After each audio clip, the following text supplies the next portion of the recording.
All right. Um, is my audio good? Is my audio good? Because I'm trying to use ads again, and so if the audio is not good, let me know. Or if you can't hear anything, let me know. um, I've been trying to figure out how. Okay, cool. Thanks, Otis. I've been trying to figure out how to like how one would sign up for a podcast and set up emails and do some of that kind of stuff this morning.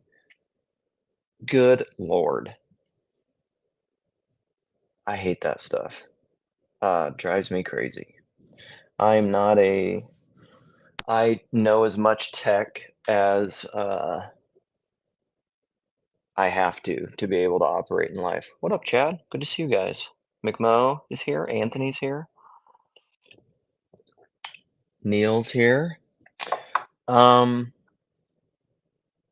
I want this to be a little bit of a I wanna I want this to be a positive love story for evangelicalism, even though uh, I no longer practice and participate at an evangelical church. That is my upbringing, that's my backstory, and, what up, Tayo? And, good friends that are there. There's a lot of people in this little corner that still practice at evangelical churches, and worship there, one could say, I guess, and participate within those. And they have a lot of strengths, but then they just always. I tend to found, I tend I tended to find that within my experience that they were um, intellectually fairly shallow, and that's even in the more intellectual traditions. Because I went to kind of these Baptisty Reformed Gospel Coalition, Together for the Gospel, Young, Restless, and Reformed type world. That was the world that I was in, and I think they pride themselves on being really intellectual about their faith, because there are certain strains of evangelicalism that are known as being anti-intellectual, probably more charismatic type movements, but it's not necessarily universally true because a lot of the churches that I went to, these young restless reformed churches, were also thought of themselves as charismatic or continuationist. I'll try to not make this have yeah, Ligonier for sure. Ligonier. But I mean that's one of my big first forays. McMo post just said that, Ligonier. One of my big forays into philosophy was R.C. Sproul. I mean, back in the day, this is pre. Man, I probably maybe I saw it heard it on podcasts. It's hard for me to remember when I was listening to those, but he had I mean, it's almost kind of like a, awakening from the meaning crisis thing, but he kinda just went through, uh, to some degree, the history of philosophy. I don't remember where I heard those but, that was kinda my first foray into philosophy, I think, or one of them. So, this is all prompted by, my mother, my dear sweet mother, R.C. Sproul. Uh, yeah. "What's wrong with you people?" Is that an R.C. Sproul quote, apparently. Um, Also, love to play golf. Lived in Florida, I think.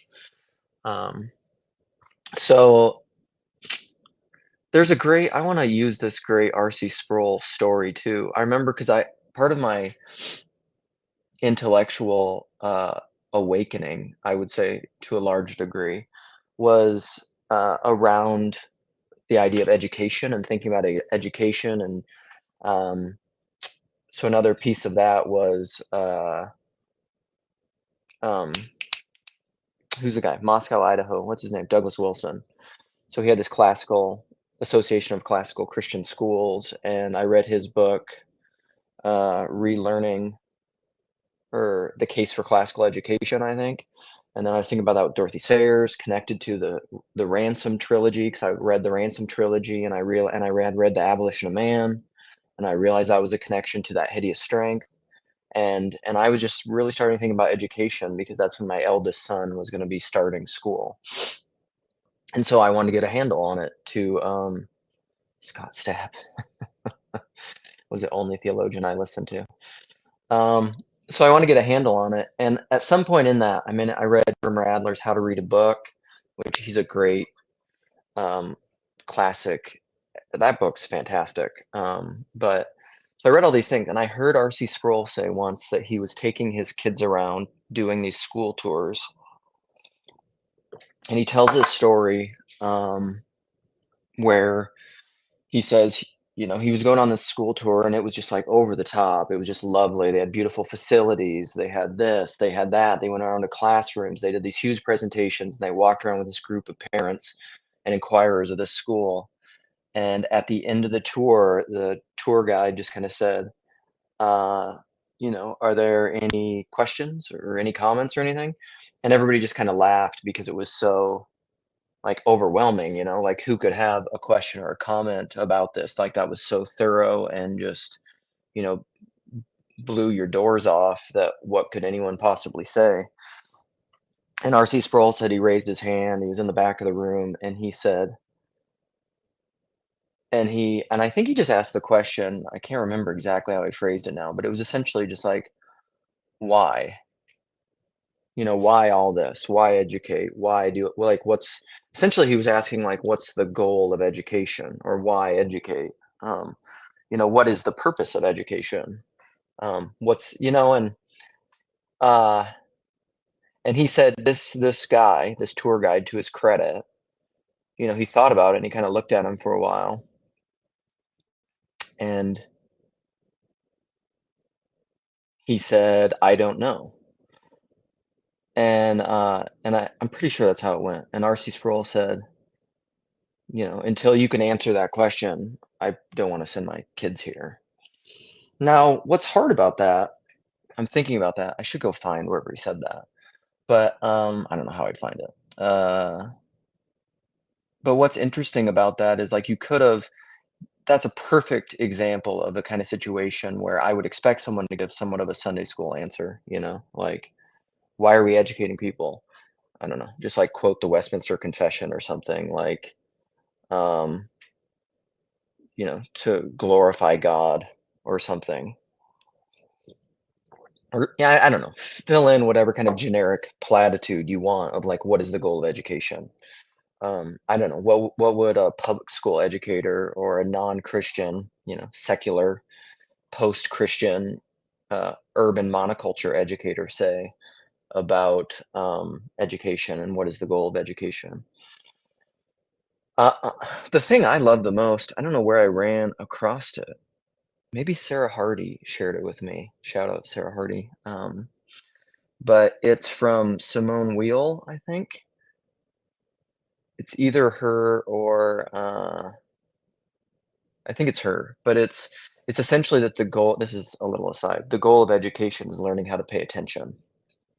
Because I'm sure because it's the goose that lays the golden egg. Because once you learn how to pay attention and you learn discipline, you can pay attention to anything. And so, like, a lot of people will say, math, or I'm never going to use this, or whatever. People who are specifically thinking, and this is why it's hard, is because the typical American, like, let's just create workers and taxpayers, you know, people that create, like, the matrix batteries, people that just pay taxes and are good citizens, that kind of mentality, double A batteries, that kind of mentality is like, well, what's the goal of education? It's not to pay attention. It's to fill a role, to be a cog in the wheel of the machine. Um, but if you learn to pay attention, like in a broad liberal arts classical education, what classical education is supposed to be, you learn how to pay attention, and then you can apply that to anything. You are a lover of learning. You become an autodidact. Whatever you love, you can focus your attention on whatever you love through an operation of the will. You can train yourself to pay attention to things that you wouldn't even naturally pay attention to, because otherwise you're stuck in just kind of the throes of the passions and hedonism. Um, so yeah, exactly. What did he just say? I wasn't paying attention.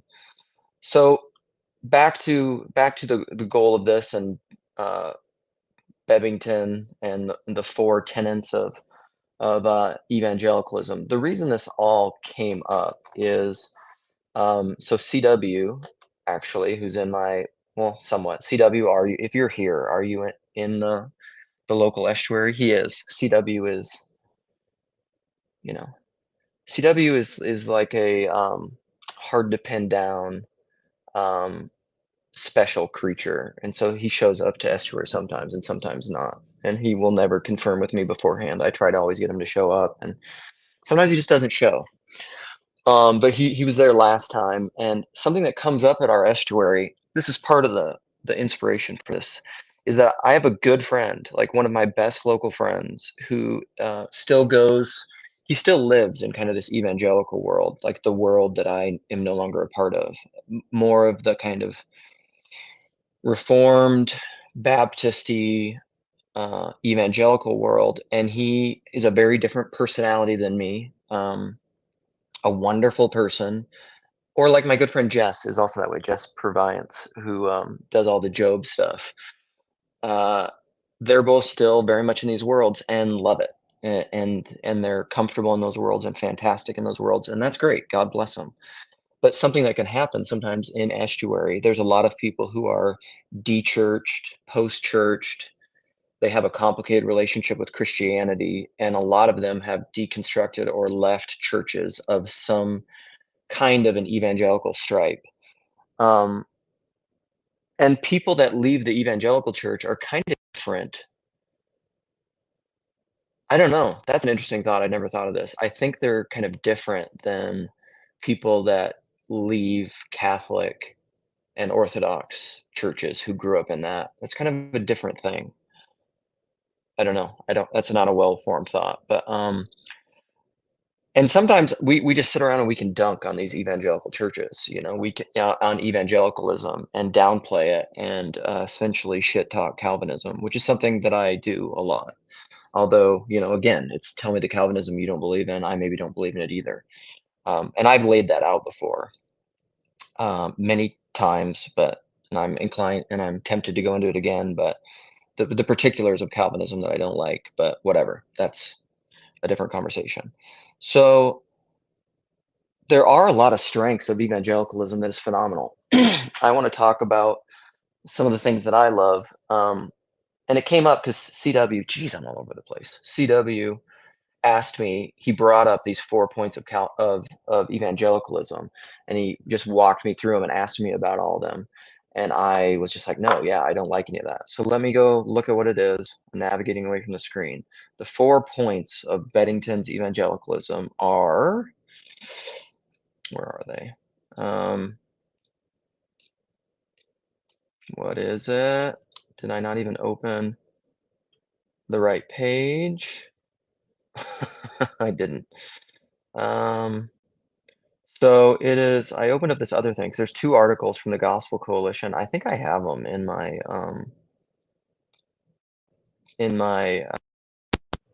oh, good grief. No, I can't even find them in here. Um, yeah, the Enneagram. Well, whatever. Let me see if I can even try them because I won't even remember them. So the four, put them in here if you know them. The four tenets of Beddington's thing, Bebbington, Bebbington Quadrilateral is Googling it.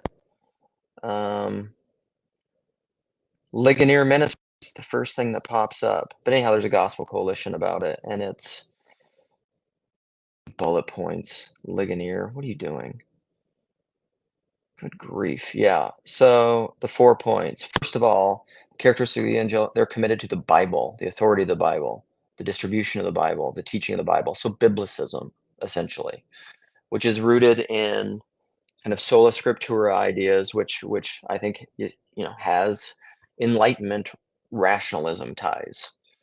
which rationalism is maybe not even the right word technically. It's maybe like logical positivism. And he said, secondly, evangelicals are cross-centered. So like it's an understanding of salvation as it relates to technically soteriology, how we are saved, cross-centered. And their conversion, they're concerned about conversion. So they have this idea of conversionism, like in or out. It's this either or thing of like, are you saved? There's a lot of things that go into this. It's a very Luther understanding of salvation, saved by grace alone. So it's the works faith dichotomy that doesn't really exist with Catholicism or Orthodoxy, and activism, like political activism. So these are these 4 points of hey Dolly, biblicism, crucicentrism, conversionism, and activism. Yes. So and CW just walked through all these things because and I don't even know what the context of it was where it came up, but I was like, yeah, I don't affirm any of those things. But I think here's the thing that I never want to go. So there's 2 things I want to bring up is my mother sent me this podcast. I think I brought it up on the Enneagram. That was just like, I mean, it's just like there's a certain tonality. I said this in my last live stream yesterday. There's a certain tone that evangelicals get. It's just a vibe. It's a spirit, and I can just hear it. There's people like Lance. Lance won't care if I bring this up. Lance Cleaver, who's in this little corner. He's been really busy because he's been starting some schools. He's a good friend of mine. But the first time that I met Lance, he popped onto the Discord, the Bridges of Meaning Discord, and we were in a just an audio conversation thing, and there was a bunch of people in there, and he popped in, and he was just like talking a lot because Lance is extroverted, and I was like, gee, this guy, and I just asked him, I'm just like, you are like, what's your story? What's your background? I was just because he was a preacher, man. It's like he is sharing the gospel. He wants to like share the good news, convert people. And listen, this is the thing. Like that's well intended. I was really into Ray Comfort, Kirk Cameron, Way of the Master. I have them all on DVD downstairs. I was pretty active in doing street evangelism back in the day. And the thing, like, it's well intended. It's great. But there's a lot of assumptions that go into it, and the good things come out of it. It's fine. But like, uh, there's a certain tone about people that like I can sense it. It's like I can smell the evangelical on you. And there's a certain tone of people, like people are that way. There are people that are in evangelical churches that aren't that way. But some of them are, and there's something about it that just like it takes me back and just like starts to bug me. I start to get really uncomfortable. It gives me PTSD. And so my mother, I mentioned the Enneagram on one of these live streams, the one that I shared with them, because I mean they're not listening to any of these, and about my dad. And she heard Enneagram and she sent me this. It's in the notes. I think this guy, what's the guy's name? But it's something like popped up in my thing this morning. It was sorry, I'm not very organized because I was distracted trying to figure out podcast stuff before this. But yeah, the Enneagram, Just Thinking podcast on the Enneagram, episode number 125.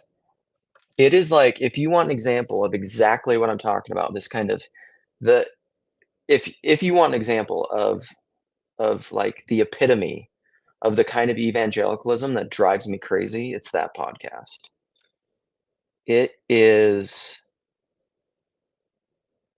it's just so bad.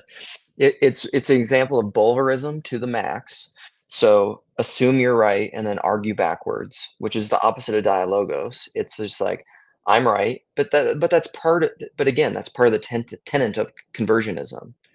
If you need to convert people to your mode and way of thinking, you have to assume you're right to begin with. And I've had endless conversations like this with my mother and with other evangelical people, and they'll be like, "Well, you just think you're right." Yes, to hold an opinion is to assume is to like think it's right, but to have the conviction that your opinion is absolutely right and to engage in a dialogue where you're trying to convert the other person rather than learn from the other person and trying to figure out if you could potentially be wrong, those are two diametrically opposed spirits. They're completely different. One is rooted in uh, the assumption that you're right, and the other one is in a spirit of exploration. And I would argue that TLC is very much this mode, because there's been a lot of people that have come into this little corner, bridges and whatever, that are conversionists, that want to convert everyone to whatever their thing is. And those people they always leave. They end up leaving every time because that's kind of not the game we're playing. But that is a very evangelical thing as a rule, and it's one of the 4 points, even though there are a lot of people within evangelicalism and churches and individuals that don't do that. So let's see what else. So these guys, like, they're just going through the podcast and they're explaining the Enneagram, and they're trying to go into like it's I don't know. And I got into this conversation in the comments the other day with Anselman. Anselman, if you're here, love you. Would love you. I don't, would love your comments and your pushbacks and your criticisms, even if I don't agree with them. Because I don't wanna I never wanna trim the fringes, that's my that's my mode. But Anselman he doesn't like the Enneagram. He doesn't like Christian Hermeticism. He doesn't like a lot of the stuff Grail Country does. He doesn't like anthroposophy. He doesn't like Rudolf Steiner. He doesn't like any of that stuff. And he just says it's non-Christian, or it's anti-Christian, or it's whatever. So it's one thing to assert something. It's another thing to have a conversation about it and try to figure that out. So, and I said to him basically in the comments, like, I don't really care about the origins of the Enneagram. Like, they're rooted in like occultism? Okay, again, this is like part of this little corner. It's what Chad says with the lightsaber of what do you mean by that? Cutting through bone and marrow, like cutting through the bullshit. What do you mean by occultism? And sometimes when you start to ask these questions, you'll learn people have no idea what they're talking about. Um, and again, it's kind of that answer back to R.C. Sproul. What are you doing education for? What are you doing all this for? I don't know. That's a good answer. If you don't really know something, it's a fine answer to say that I don't know. So like if you ask somebody, okay, let's just for the sake of our origins are in a cool, if I would answer that, I would say my occultism. When I grew up, I equated, and I think this is wrong, also equated the occult with Satanism. Are those two the same things? I think people conflate those and use them the same. I think most broadly in study of the correct knowledge.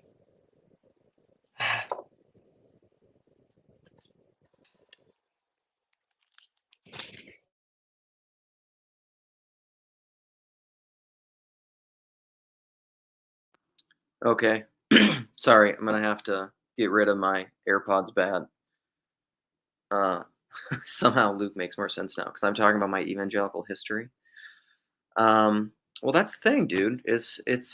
You're never gonna understand anything until you know the person, because what you see and hear depends a lot on where you're standing. It also depends upon the kind of person you are. You can't.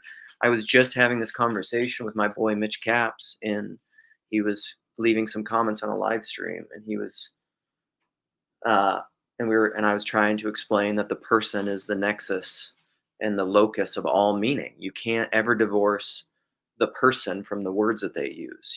You have to understand the words that the person is using in light of the person. That's the connection. You have to.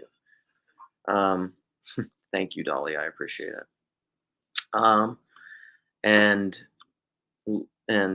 Wayne says, this is why I cannot listen to 99% of evangelical media. Everything is provisional and conditional. Yeah, I have a really hard time with that stuff too. It really takes me back. Like, my mother wanted me to listen to that whole podcast, and I haven't made the whole way through it yet. It was like, I've probably made the way through, I don't know, 30 minutes of it or something. And it was just it's so maddening to me, because it's really this is Gutenberg 2.0, right? This is like in Gutenberg, like the Bible, words, it was all constrained by the priestly class, and lay people couldn't engage in this stuff. Nobody was illiterate. You couldn't read your Bible. So you had these siloed, easily controllable things because they had all the knowledge was siloed into the literate class. Well, this is happening with the internet. All these people that are going to churches, that everybody's literate, everybody has books, but again, Mortimer Adler's How to Read a Book. There's 4 stages of book reading. He says even in graduate school, most people don't even get beyond the second tier of literacy, which is like, yes, you can sound out words and read words and you have some sense of vocabulary, but there's different levels of reading. Are you asking questions of the text? Are you interacting in the text? Are you looking at the table of contents? Are you really like, there are many, many ways to read a book that can be enriching and good for you. Um, so like this kind of thing, if you go to people who are on YouTube, you're way, way, way beyond the scope of the kind of teachings and control that whatever confessional religion you're in. Because like your church can say like, here's a good example. I was going to bring this up yesterday, but I'll give this example.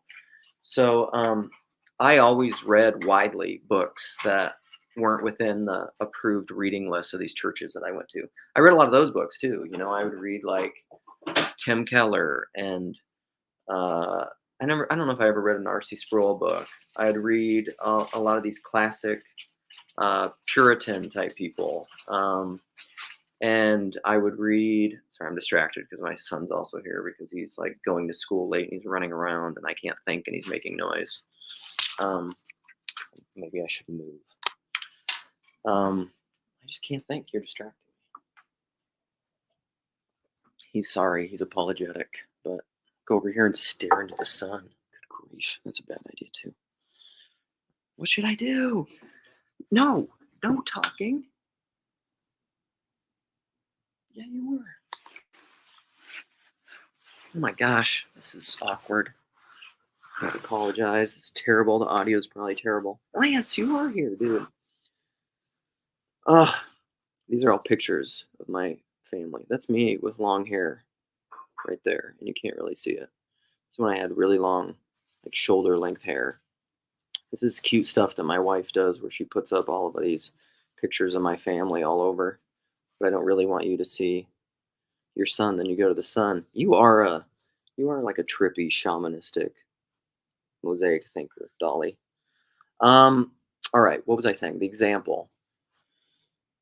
Oh yeah. So I read widely, but then I would also read books by, and I'm blanking on names because I haven't thought of these in so long. But like, I would read emergent thinkers. I would read Rob Bell books. I would read Blue Like Jazz. I would read A New Kind of Christianity. Who's the guy that wrote that book? I would read Richard Rohr. So I would read all the books. You know, I'd read George MacDonald. But I was also reading like C.S. Lewis, Jerry Bridges. You know, all the D.A. Carson, all the approved books. You know, these are the right books that have the right theology. Thanks, Mitch. And he said audio was good. And so I remember I was reading Rob Bell's first book, Velvet Elvis, and I remember I was going to one of these kind of Baptist-y Reformed churches, and the pastor, it was like serendipity. He brought up this example that Rob Bell uses from Velvet Elvis, and I had just read that section of the book that week. So in Velvet Elvis, Rob uses this illustration of, he says, is faith more like the springs in a trampoline, or like bricks in a wall? So like you're jumping on the trampoline and you can take out some springs, you know, like some propositions of the faith, right? Some things you can doubt some of these springs and remove them. And he's like, but can you keep jumping? Or is it like bricks in the wall where you remove too many and the wall collapses? You no longer have faith. So he's kind of like, he's trying to ask the question of belief and propositions and propositional belief. This is what I've been telling PVK this forever. Rob Bell is a huge influence on me, and he's been talking about this stuff for decades. But But like John Piper tweeted a while after Rob Bell wrote the book, uh, what is his Universalist book, where he just posits the question,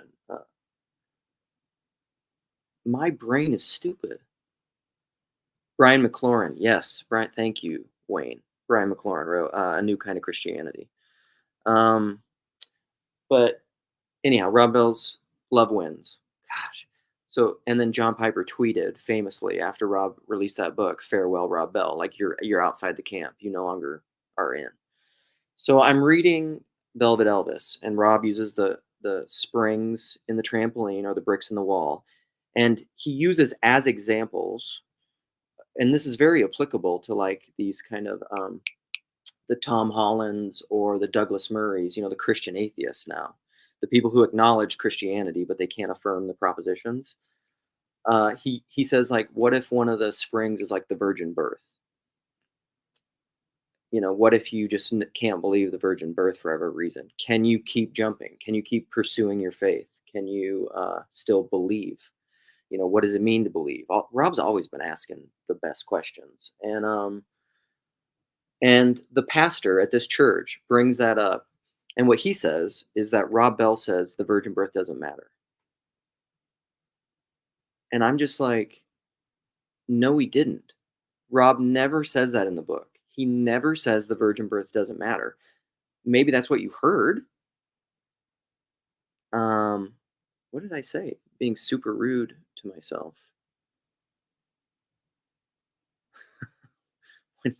I don't even know what you're talking about. Um, so like, but that's a perfect example of what it's this siloed. I call it's like mammonistic knowing. This guy, this pastor, knows that Rob Bell is wrong, right? Because John Piper tweeted farewell Rob Bell, and Rob Bell is now outside the camp. So it's this conservative disgust impulse. And so like we need to tell people not to read Rob Bell, and we need to downplay his books. So then he uses an illustration like that. And this is kind of where a little bit it's like cognitive dissonance. It's not cognitive dissonance. It's what's the word for when you want to see something and so you see it? Um, you guys, my brain is yeah, I'm still getting warmed up. I'm struggling so much. Um, anyhow, he wants Rob Bell to say that the virgin birth doesn't matter. But Rob didn't say that. You're inferring that. And this happened to Rob Bell all the time. There's actually, I don't know if PVK is here or if he'll listen to this or the live stream, but there's like it's such a terrible example, a shitty example. But there's a guy, who's the guy on Justin Brierly, a really early episode of Justin Brierly's Unbelievable with Rob Bell, where he's talking to, oh god, who's the guy's hair? It's been so long since I've been out of these. He has really short hair. He's another British guy who's like a Reformed Baptisty type. And these guys are playing this like apologetics Christian YouTube gotcha game with Rob. And Rob kind of like, fair criticism, fair play. Rob plays that game a little bit where like, and so does Richard Rohr, where he'll turn around and he like, you know, it's the woke anti-woke thing. In coming out of evangelicalism, he'll like go back and criticize it, which is just playing the game of being a Protestant, right? Is it confirmation bias? I thought that's what it was, but oh, that's what everybody thinks it is. So it must be. Um, and that's just such an example. So like back to this podcast on the Enneagram, that's what these guys want to do. The Enneagram is bad, and so they have bulverism, and they want to start out just by saying that it's wrong. It's it's well intended, right? Because they're trying to defend the truth, but this is the problem. In their trying to defend the truth, they are practicing anti-truth. It's groupthink. It's Orwellian. It's a kind of authoritarian, intellectual authoritarian totalitarianism, and it's awful. This is why I love long form conversations so much between people who have different perspectives, because Proverbs, every man is right and seems approved until another comes and makes his point, right? If you just live in a silo where all you have is like the one person making the point in the groupthink, you have no contrast over here to discern. If it's just one, there is no discernment. And that's what you have in like siloed groupthink churches, which like just drove me crazy. And and I would always try to talk about this spirit within evangelicalism, and I never could, and it drove me crazy. Okay, this is all negative stuff. I said I was going to talk about confabulation. True. Also, yeah, does the truth need defending? It's a good question. I don't think so. Um, so the positive things that I've gotten from my evangelicalism, there was a guy that popped up. Who was that guy? Uh, with the Woody truck in Paul's live stream, Rando's live stream the other day, who was just like talking nonstop for like 20 minutes. That guy was lit up. But he's the DJ, that guy. Was that him? No, it was a different guy, Awana. Who brought up Awana? It was the Lutheran cat, the guy from Minnesota who's now in Sweden, whatever his name is. I think he brought up Awana. Somebody brought up Awana. And I grew up with Awana. I grew up with a lot of one of the things that I love about at least the evangelicalism I grew up in is it loves the Bible. Like Jason Swizer, Almond Tree is a great example of this.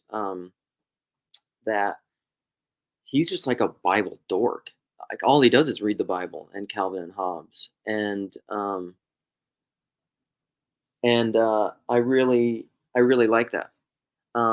Okay, here's a pause. So Orandu says, Luke, just a thought. Do you think we could open up live streams with a prayer?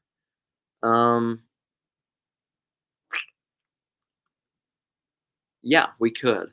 However, like even that ritual, I, that even that ritual, I think I'm gonna move back out of the sun because my son is no longer around.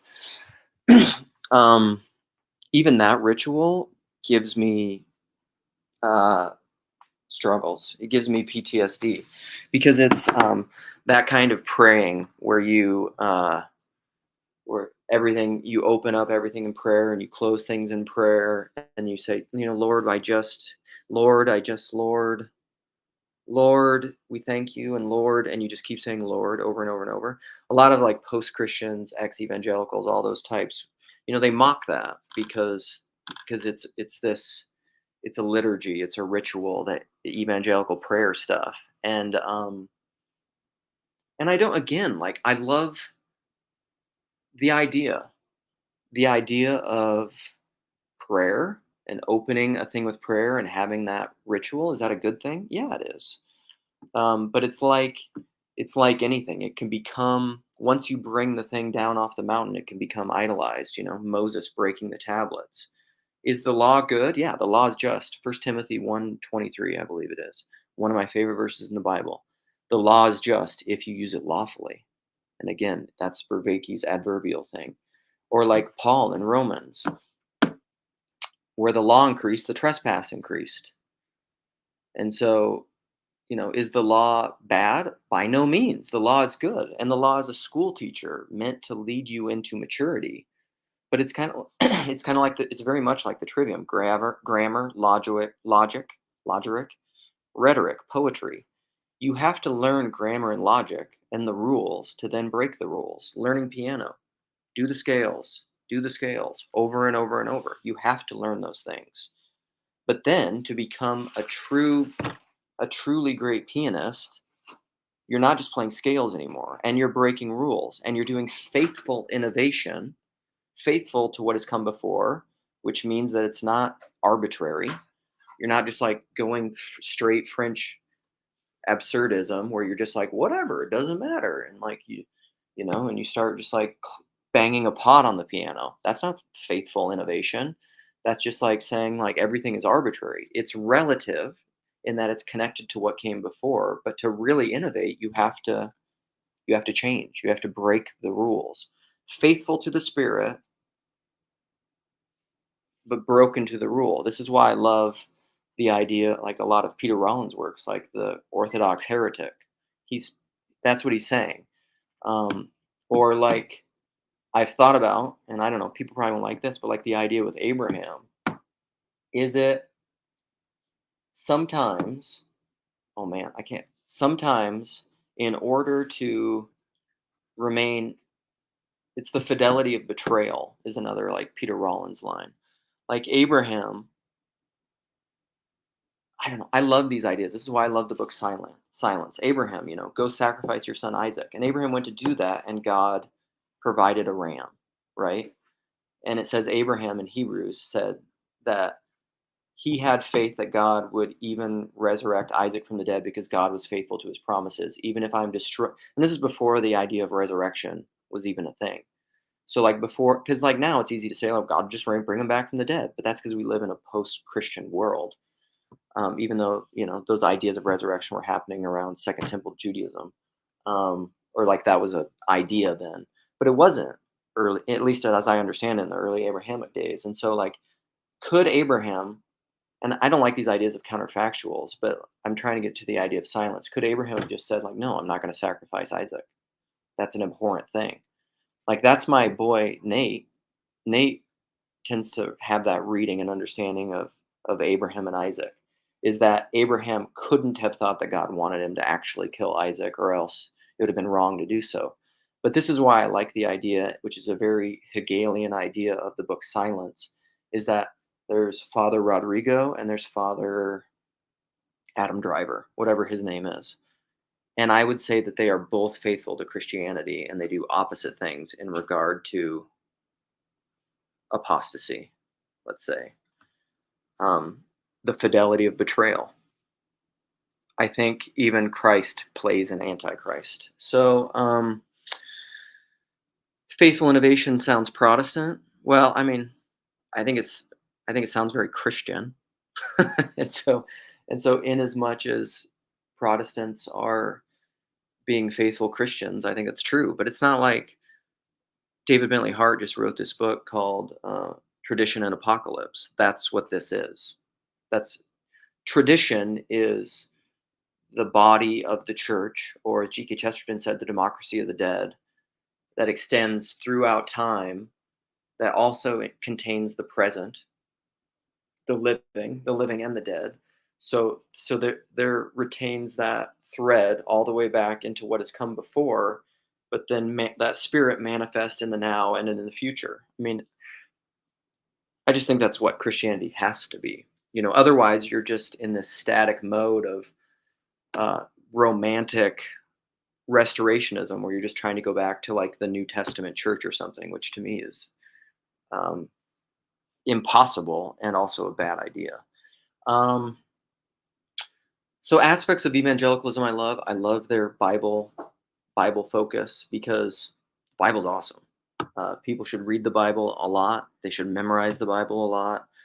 The Bible is fantastic.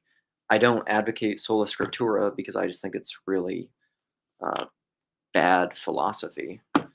It's just really bad thinking. But whatever, who cares? Say you believe in sola scriptura and read the Bible a lot. It's a win. Um, what else? I kind of I somewhat miss, even though I love Orthodox liturgy, I do somewhat miss and love. Um, I used to go to a Sovereign Grace churches. These kind of charismatic worship services with music and stuff. I mean, I understand the criticisms of it, um, but I also really enjoyed that in my life and thought it was cool and got a lot of value out of that. I love small group culture. I think small group culture is fantastic if done well. Um, there was a time in my life where I really enjoyed long sermons and really benefited a lot from them. Um, I think you can get stuck in a kind of faux intellectual propositionalism with sermonizing and thinking that's the central meal of a Christian worship service, when that should always be communion. Pause. I gotta go hug my son.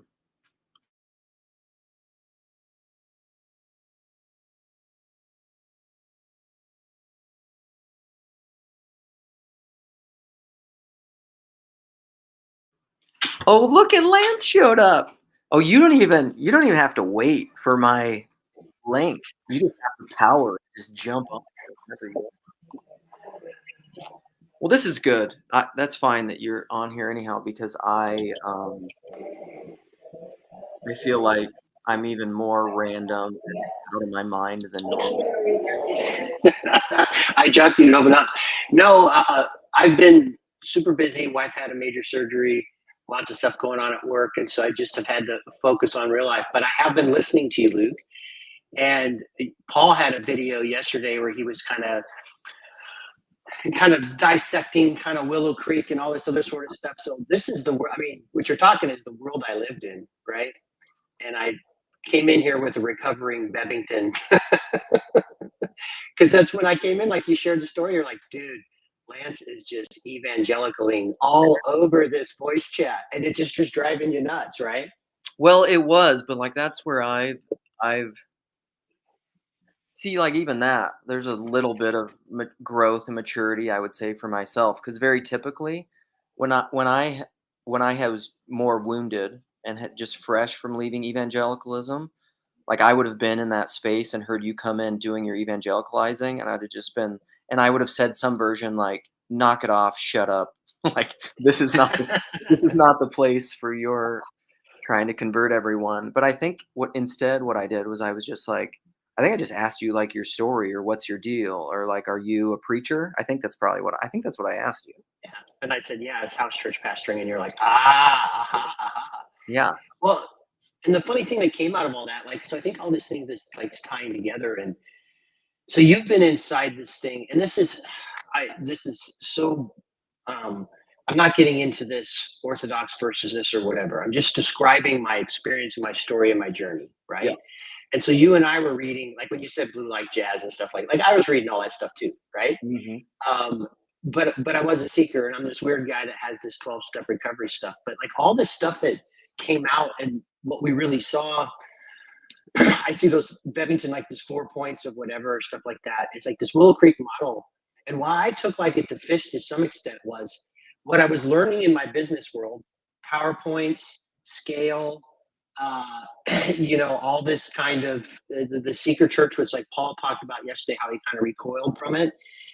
All this stuff was just kind of got baked in, but it felt very natural for me because what I was doing in my work life was all this high leadership, scale, build, draw, attract, all this other sort of stuff. Like that was playing out in evangelicalism in the 90s and the 2000s, right? Mm-hmm.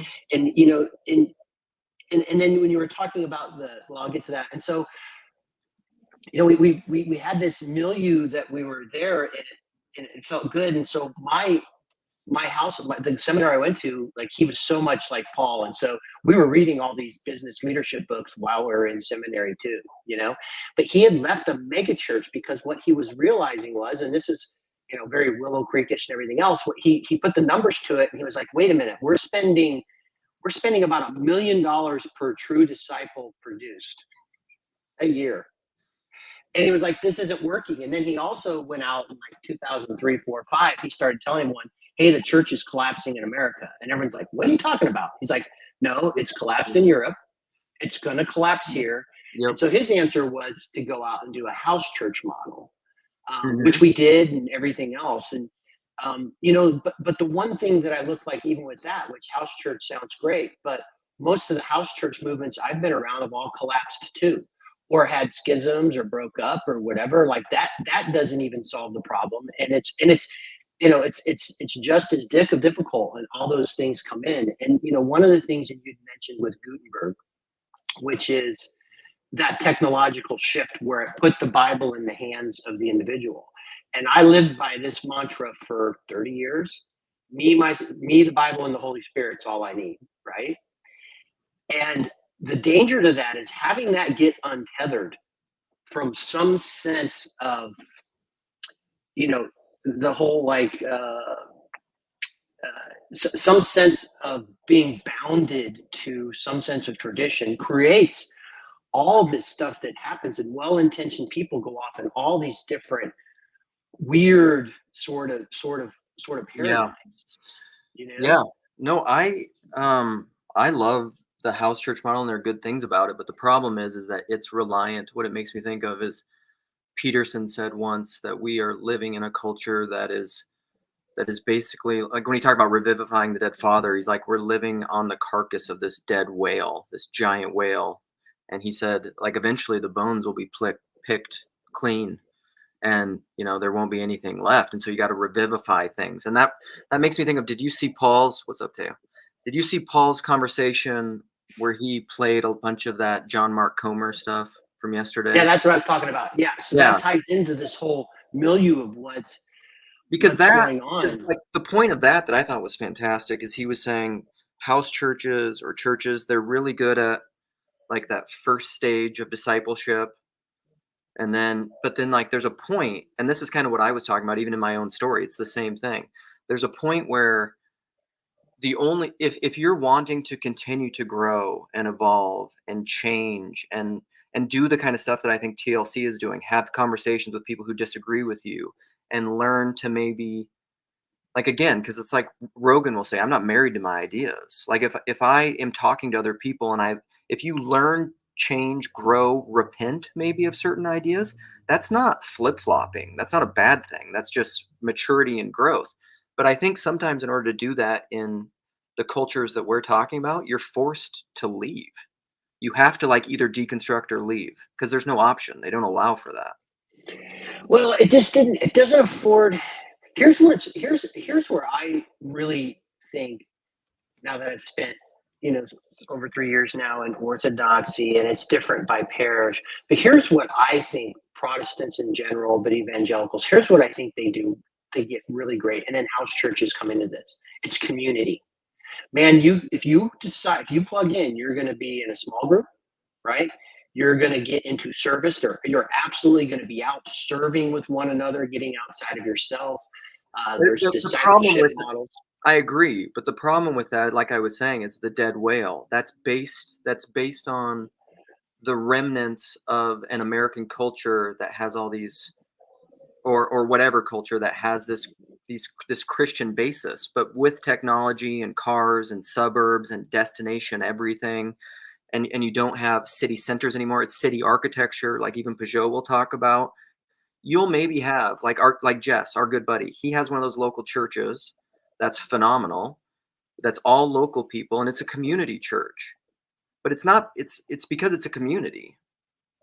But like if you lose all that stuff and you live in a very transient culture where people are moving all the time, there's no religio to hold that all together. People think it's the ideas, but it's not. Because like what and then what happens if your ideas change? What's actually holding those people together? Nothing. Right. So again, I think if anybody's honest about that house church movement, I've seen all these ones, and it's been over 25 years I've watched it. Splits, fall apart, come down. The person who's leading it gets burned out. The other people don't have either the skills or capability, and so it just floats around. Like, it's not a model that sustains very well.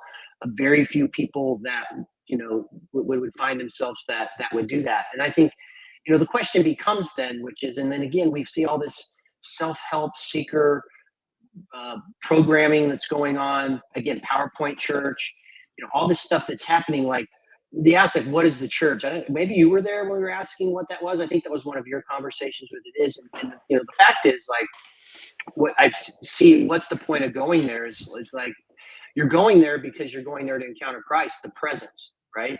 And in Orthodox or even Catholicism, but what you're going there is to participate in the ultimate communion, right? Which is the Eucharist.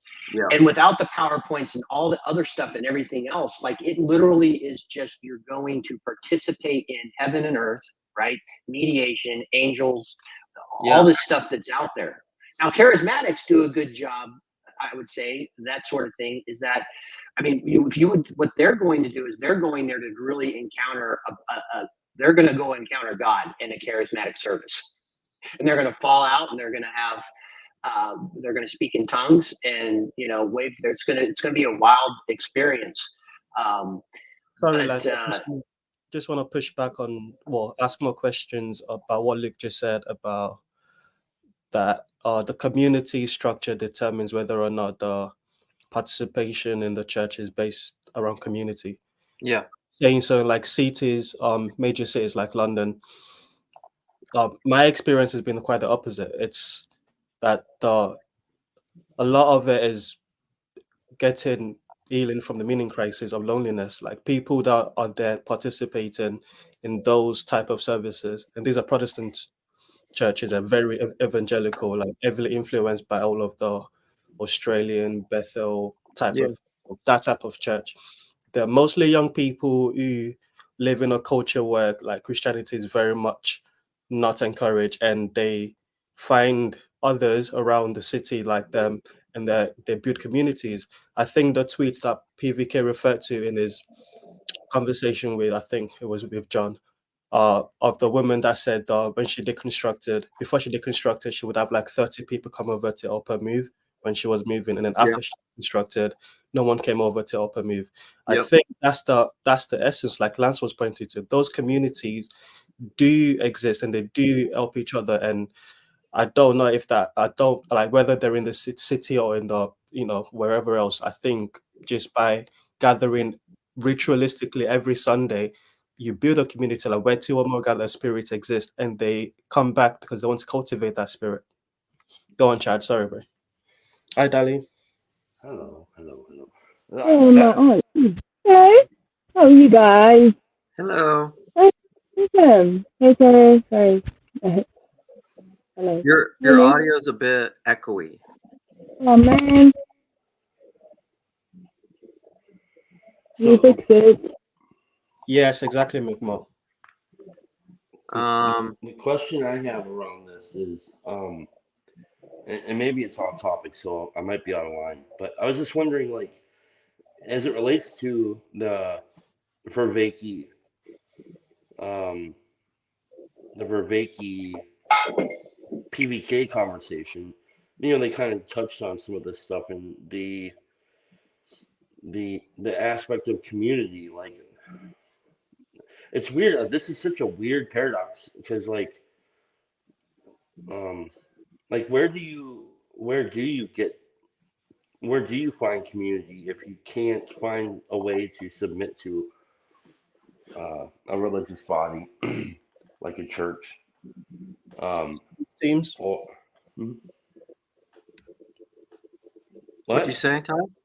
I said sport team, football teams in this context. Oh, well, yeah. I mean, there's always going to be submission to some religious body, whether it's a book club, a men's group, AA. I mean, that's just you're submitting to whatever structure that is and participating in it. But like, and it's a struggle because, like, I'll admit in Orthodoxy, it's like American Orthodoxy is an interesting beast because like people say all the time, there's all these people from my parish that, like, I know lots of guys that grew up. I was just talking to a dad at my kid's school who grew up Orthodox. His grandparents were Orthodox. His parents were Orthodox. He's a like Russian guy. He doesn't go to church. He doesn't think of himself as a Christian. So like all these, see, that's the thing is there's a lot of evangelical converts to Orthodoxy because they were leaving the problems of evangelicalism. This is why I like that term, Eastern Rite evangelicalism, that then come to Orthodoxy and they're like, this is the solution. I don't know if you've seen it. I've not watched it either for a lot of the reasons you mentioned. But Ruslan KDs are one of those evangelical type YouTubers. And he's got a conversation out now with Peugeot and a singer from the Port Robbins. And that's such an interesting like pairing because Ruslan grew up Armenian Orthodox. He constructed out of it, and then he's now evangelical. And Peugeot's got the opposite story. Yeah. So those classes are playing themselves out. No, absolutely. Because it who's our guy in this little corner who he had a randos conversation with Paul, the Egyptian cat. What's his name? Ash. Ash is the same. Yeah, story. Ash. Yep. Yeah. So I mean, it's because it's an interesting thing, and I'll talk to these guys because like it just baffled this guy's mind. I've known this guy for a long time, and we were just chatting the other day because I'm a convert, so he finds me somewhat fascinating. And he asked me the question. It was kind of cool. He just like, why do you convert? And I was like, well, I mean, basically because the theology I grew up with sucked, and this theology is awesome. and he just but that to him, like people that are cradle Orthodox who grew up in it ethnically, Like most of them don't know the theology at all. Mhm. They really don't. And then like I say stuff like that, and they're just like, "What are you talking about? Like you're a weirdo." But like that's the thing, is because like I am culturally evangelical. So the things that really excite me, that I get fired up by, are shaped by what formed me, by what I was initiated in. So like now I'll say I'm baptized and chrismated and practice at an Orthodox church, but I think it's very right to say that I'm like, I don't know, and I just do this for fun, but throw percentages on it. Like I'm maybe like still 90%, 95% evangelical, Mhm. 5% Orthodox. Do I like all the ideas? Sure. But what do I say all the time? My self-identity and liking of ideas has very little to do with who I am. Well, and I think the scale thing. So one of the things you point out. So orthodoxy is not. It is not perfection. Like when we think about the people of orthodoxy and what it is, it's not perfect, and you absolutely see that. So this is your personhood argument, Luke. Like, but this is true, and Paul would say this in evangelicalism and everything else, is that unless the parents are authentically living it in the home and modeling it in the home, right? And I'm not just talking about Bible banging on your kids. I'm talking about authentically living it, right? The good, the bad, the spills, but they see, wow, you're walking the walk, sort of thing. That is what is going to impact kids more. And so for an Orthodox parent, it's yes, you can catechize the kids and do that stuff so they would learn those things, but really it's the parent that is going to impart orthodoxy to their children, right? By their practices and how they talk and exposing as they start getting older those things. And so if that's not happening, because there's and this is there is total cultural orthodoxy going on, secular orthodoxy. Like if you look at, particularly like the Greek church has very low attendance per membership. It's the largest membership, but very low attendance. They're dealing with the same sort of stuff as the evangelical or mainlines or whatever. One of the things that so when I speak about this, like this is not an attack on Protestantism, because Protestantism isn't going away. And I have so many of my amazing friends that are amazing, like look at Paul. Like what's Paul's success? What I see with Paul is he's went to a place and he's built roots and he stayed there, right? And he stayed there. It's vocational too, right? So there's some help from the denomination and allows them to stay there. They had a building that they never would have been able to afford on their own. Like the vocational pastoring, like that is valuable versus all this untethered, start your own church, be a charismatic guy, get a few people around you, you grow to a few thousand. Like that thing doesn't sustain. Plus, it's very dangerous because you get all these weird offshoots of people who really shouldn't be leading a flock, where the vocation provides some ground. But where Paul's authentic and where he works is like he's put himself there in this place. He and his wife have built roots, and he's not going anywhere. And he's going to shepherd and pastor and care for the people that show up to his little corner in Sacramento. Like that's the success. And so people can fall away and come back, but 10, 15 years later, you can show up to Living Stones and guess who's there? Paul Vanderklay and that group of people. Totally. I have a great Cormac McCarthy quote, but then I want to hear from Neil because you haven't said anything yet. Okay. So what you just said reminded me of this. I think through quotes, and Cormac, I mean, come on. We all need more Cormac. So it's long before morning, I knew what I was seeking to discover was a thing I'd always known. That all courage was a form of constancy. That it is always himself that the coward abandoned first. After this, all other betrayals come easily. God, I love Cormac. It's just everything. Okay, Neil. All right. I guess it's my turn. So there's a lot to talk about. So I'm also Orthodox. So I have two kids who are young, like 5 and 2. And I'm finding it it's super weird to contrast it with my like growing up going to Awana. Because like I just can't I can't imagine an Awana program at an Orthodox church like working. Like the converts who convert really are like allergic to it, and the cradle people are like, what are you doing? why would you bother? Yeah. But like, I grew up going to Awana, and I don't have like all the things memorized that I used to, but the phrases will come like every day. I'll just think about something that I memorized Yeah. 20 Same. years. Same. So on that side, evangelicals are awesome. No, I totally agree. So biblicism. This is what I've been thinking, and I don't know. I want to get your guys' ideas on this. I think American Orthodoxy is somewhat of an oxymoron, because what American Orthodoxy essentially is it's like evangelical Protestant Orthodoxy. I mean, that's what it is. It's culturally evangelical Protestant, because that's American liberal individualistic culture. That's what it is. And America is very Protestant, biblicist,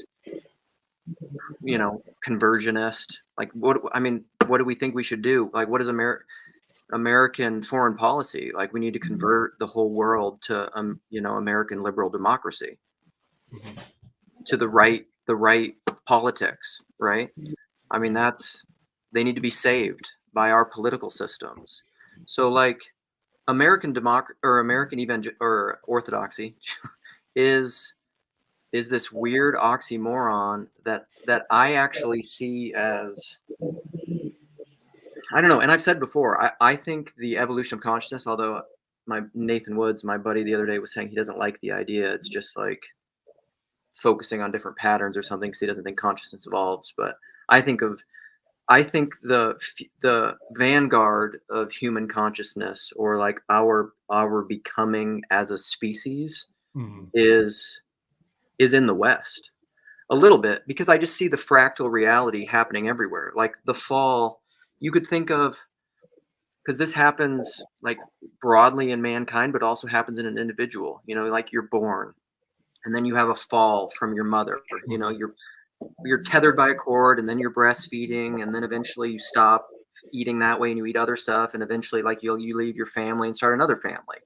That pattern happens in creation. It happens with Adam and Eve, but it's also happening, I think, in our consciousness as it relates to technology, because this isn't completely true.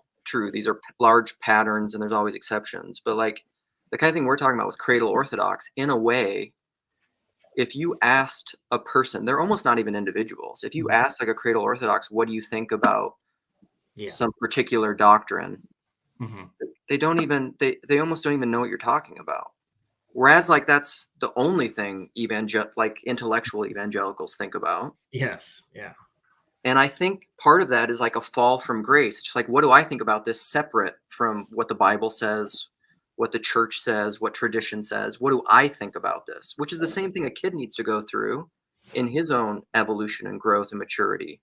Like, it does matter what you think about things. And I don't know. I think we're going to have to figure that out in American Orthodoxy, because it's not the goal for American Orthodoxy is not to make a bunch of Americans like Byzantine Orthodox. What is the goal? Faithful innovation, I would say. Sounds like the Protestant. Yeah, but I think, so here's the thing, and I agree, right? So the problem, but when you're in liturgy, when you're in Vespers, when you're at the Matins, those sorts of things, there is a timelessness to it, right? And so all those, and I bring it, like all those evangelical sort of, and let's just say American. I'm an American kid, right? Born and raised in America, so I'm a USA American kid, right? I am all those things, but when I go participate in the pattern, when I go participate in the liturgies there, that stuff doesn't exist in those liturgies, right? And the beautiful thing is that the sermon is 10 to 15 minutes long. So you only have that little break, and there's no PowerPoint. So you just have this little break where you get that.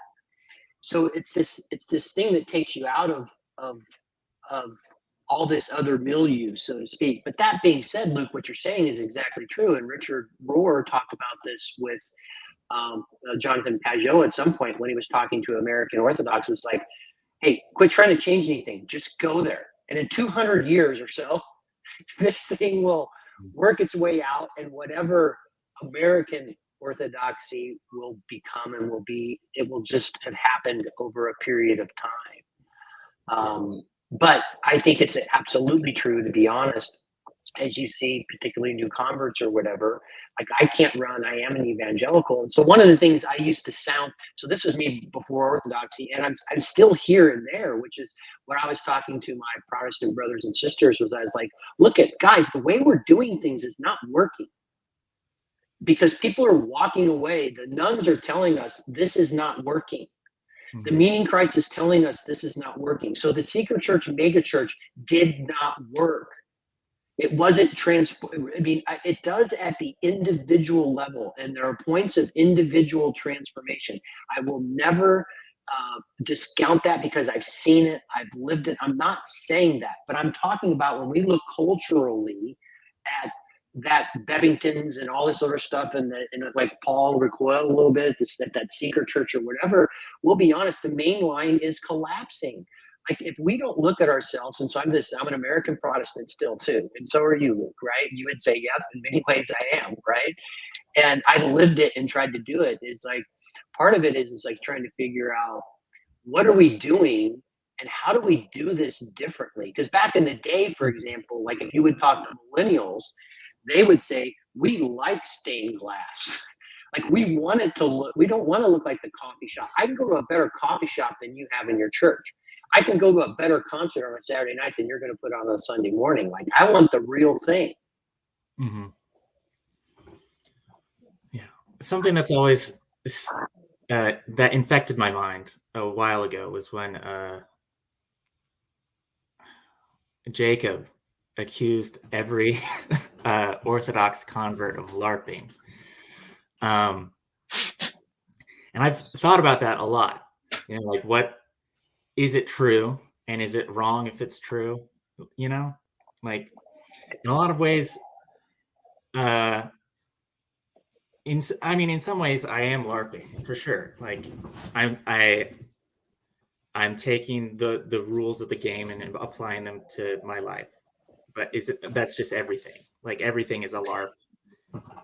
Yeah. Well, you can't think your way into a right way of acting, but you can act your way into a right way of thinking. And I think a lot of any sort of discipleship or coming into Christianity is LARPing. Mm-hmm. You act as if you start doing the things that all of a sudden starts transforming you. So I don't, like, when he says that, I don't push back. Like, yeah, I'm LARPing, but we're all LARPing. Yeah. Trying to LARP our way into transformation. I think a key thing about LARPing, though, is that it's when you do any role-playing game, like, the players are shaping the game as much as the rules are shaping the game. Like, so I think, yes, we are definitely LARPing, and everyone else is LARPing, and we are changing how things are going to be done. But I think it is going to take, many, many, many years to figure out what it's going to look like, because, like, realistically, I don't have the same models of orthodoxy as the people who can, like, take a day trip to Mount Athos. Like, that's like, I don't have that. So everything that I'm getting is from this very local interpersonal space. Like, I try to not do a lot of, like, the internet Orthodox content. Like, it just it's I do very little of it too.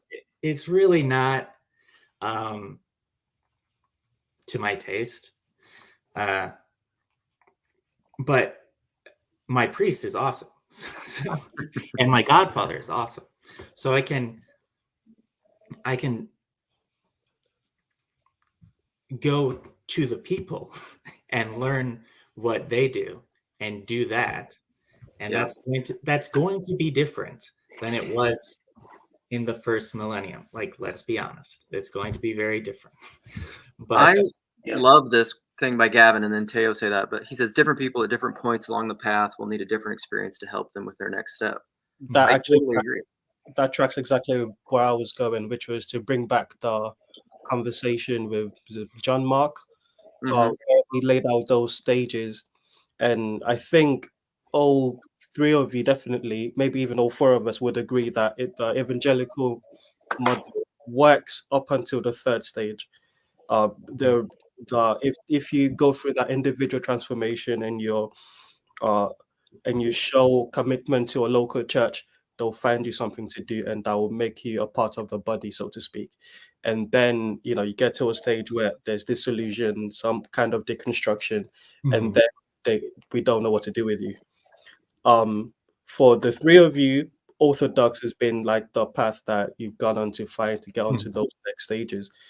Are you saying that's what every evangelical needs to do, or is there something evangelical churches can do to aid those, the next stage of the evolution? I think I would say, so I'm a little bit older, so I come from a mainline Methodist church. I think you would look at a lot of the mainline churches. There was a lot more of doxology. There was a rhythm and pattern to the services and some of those things. I do think that there's some tethering around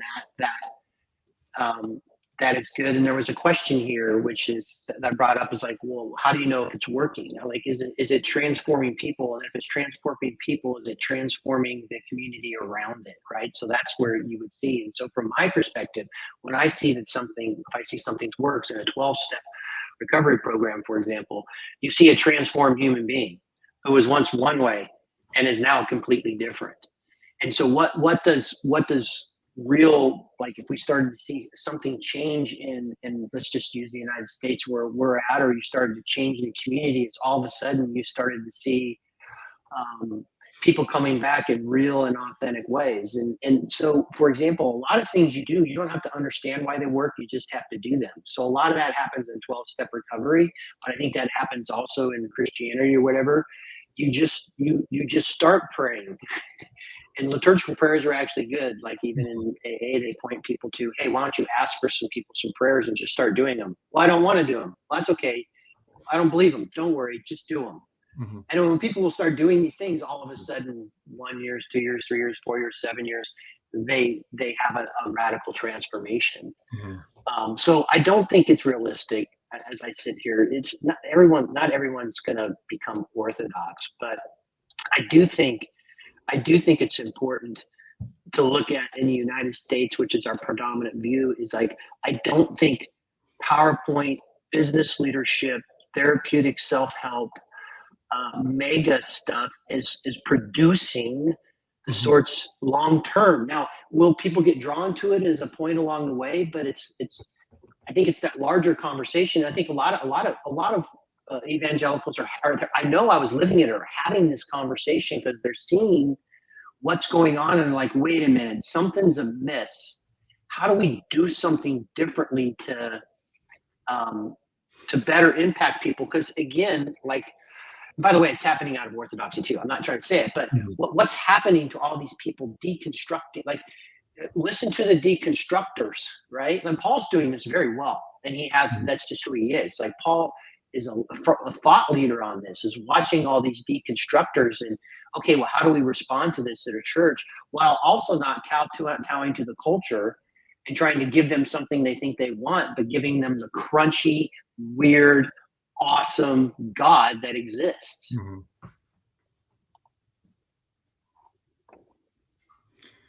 Neil, any thoughts? Well, I would say I would not guess that everyone should become Orthodox. I don't think that's probably the right answer. I don't think it's like the inevitable thing for most people. Not that they won't get anything out of it, but that I don't think that the like evangelical church prepares you to become Orthodox. Like, if that's like the framing of the question, I would say no, that is not accurate. But I think I think what you mostly see is people like having a period of out of the church, and then they need to go back to the church, and they'll usually pick something else. They'll pick a new kind of church. That's what I did, at least. I don't, and I think Orthodoxy is like just, it's in the zeitgeist in a way that the Orthodox didn't really expect, and we'll see how they handle it, and how we handle it. I guess I'm in there now. So, but I think something that the evangelical church could do to not, if they wanted to not have people become Orthodox or become nuns, is encourage contemplative practice for its own sake instead of for the sake of improving yourself. I think that's like, if you get like, you should do contemplative practice at all. In my experience, it came out of like, you're doing it so that you can be better at like in your own life. But I think doing it like the spiritual practices that I like have adopted, I didn't adopt because they made me better at my job or better at being a husband even, or better at being a person. Like, none of that. I like experience God, and that's how. And I can't not like stay doing that. But I think from my experience, the whole like experience God thing was like the worship service. And then the other things were more for like improving yourself and like getting ready for the next mission trip you were going to go on, or to be able to be a better witness, or so that like in times of struggle you had something to lean on, all these reasons. And none of it was like so that you can be like in the presence of God. And I think to me, I think the practices are important. And so, for example, 12-step recovery programs will get you into a mode of action and being in practices, which are intended to then transform you. And some of those practices revolve around, there is self-reflection, seeing the patterns of your life. But then there's a lot of forgiveness and reconciliation that's going on with respect to that kind of this path, sought through prayer and meditation to prove our conscious contact with God. Think about that, and that's in a step in prayer and meditation. It's this sense of this. It's a set of practices. I think what I have seen throughout my life, and it's a constant thread. I've seen it. This would go across Orthodoxy, any sort of Protestantism, Catholicism, or whatever. But the men and women that I know that have a practice of getting up in their life in the morning and spending time in some contemplation, and I mean prayer and meditation, the quiet, the stillness, those sorts of things that you see that to capture that, and then taking that out and then applying that, walking that out in their life, living a life of love of neighbor and service and sacrifice, those sorts of things, being quick to apologize and amend within the day, like these sorts of things that happen. The men and women that I've seen that are the ones that have that light. They're the character that attracts people to them, which ultimately, what are people being attracted to? It's the Christ in them, right? So I think less than your theology or the programs you have and all these other sorts of things. And I know that like that's a very unattractive like thing. Like, it's not, maybe that stuff, maybe not build a mega church, but those are the things that transform. So I want to engage with what Paul's saying here. So he says, do you do contemplative practice for theosis? That's pretty much Peugeot's pitch. And then he says, part of theosis chasing is parallel to the manosphere wisdom maxing hunt. And he says, I'm not criticizing it. I just think to be honest about it doesn't help. So I want to read a quote here. I don't even want to tell people what it's from in response to that and in my answer to that, and then do some comments. But so, without knowledge of self, there is no knowledge of God.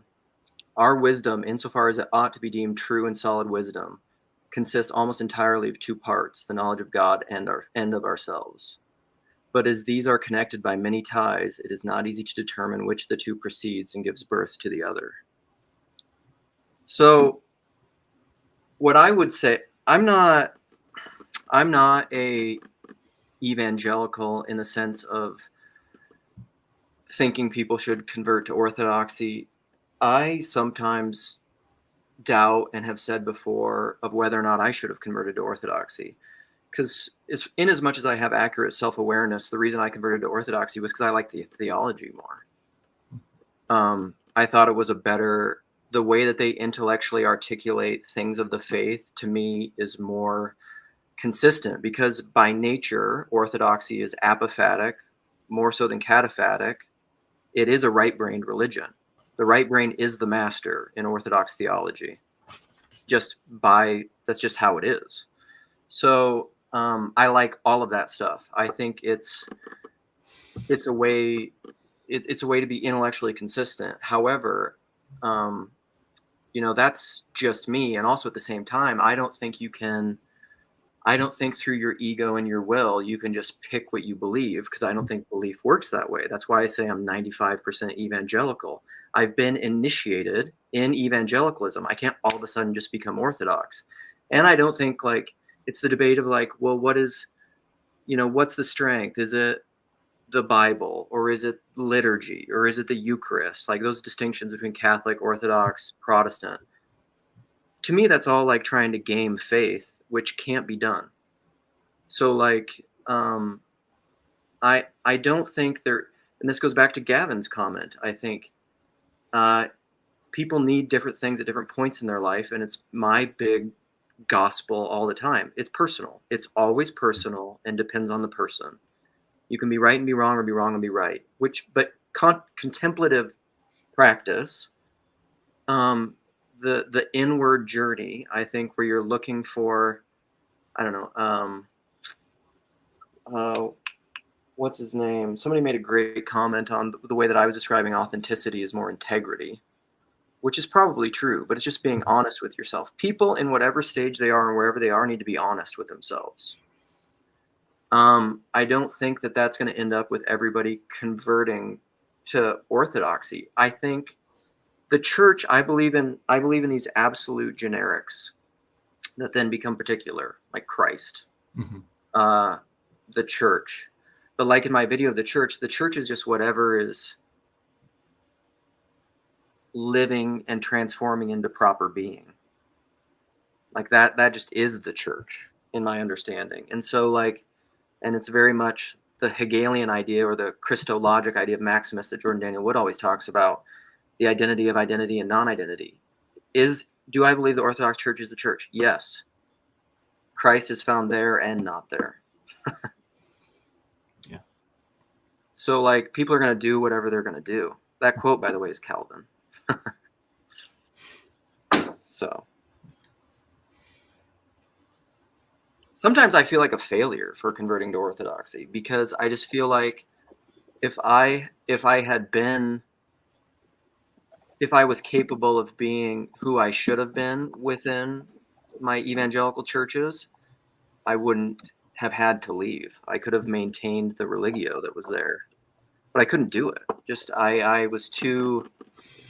I don't know. I think I'm too intellectually wired, and what I saw as the log in our eye and our intellectual inconsistencies and groupthink drove me crazy. And I kept wanting to talk about it, and nobody was willing to talk about it. And I was just like, how can we ever intellectually repent then? Yeah. It just drove me nuts.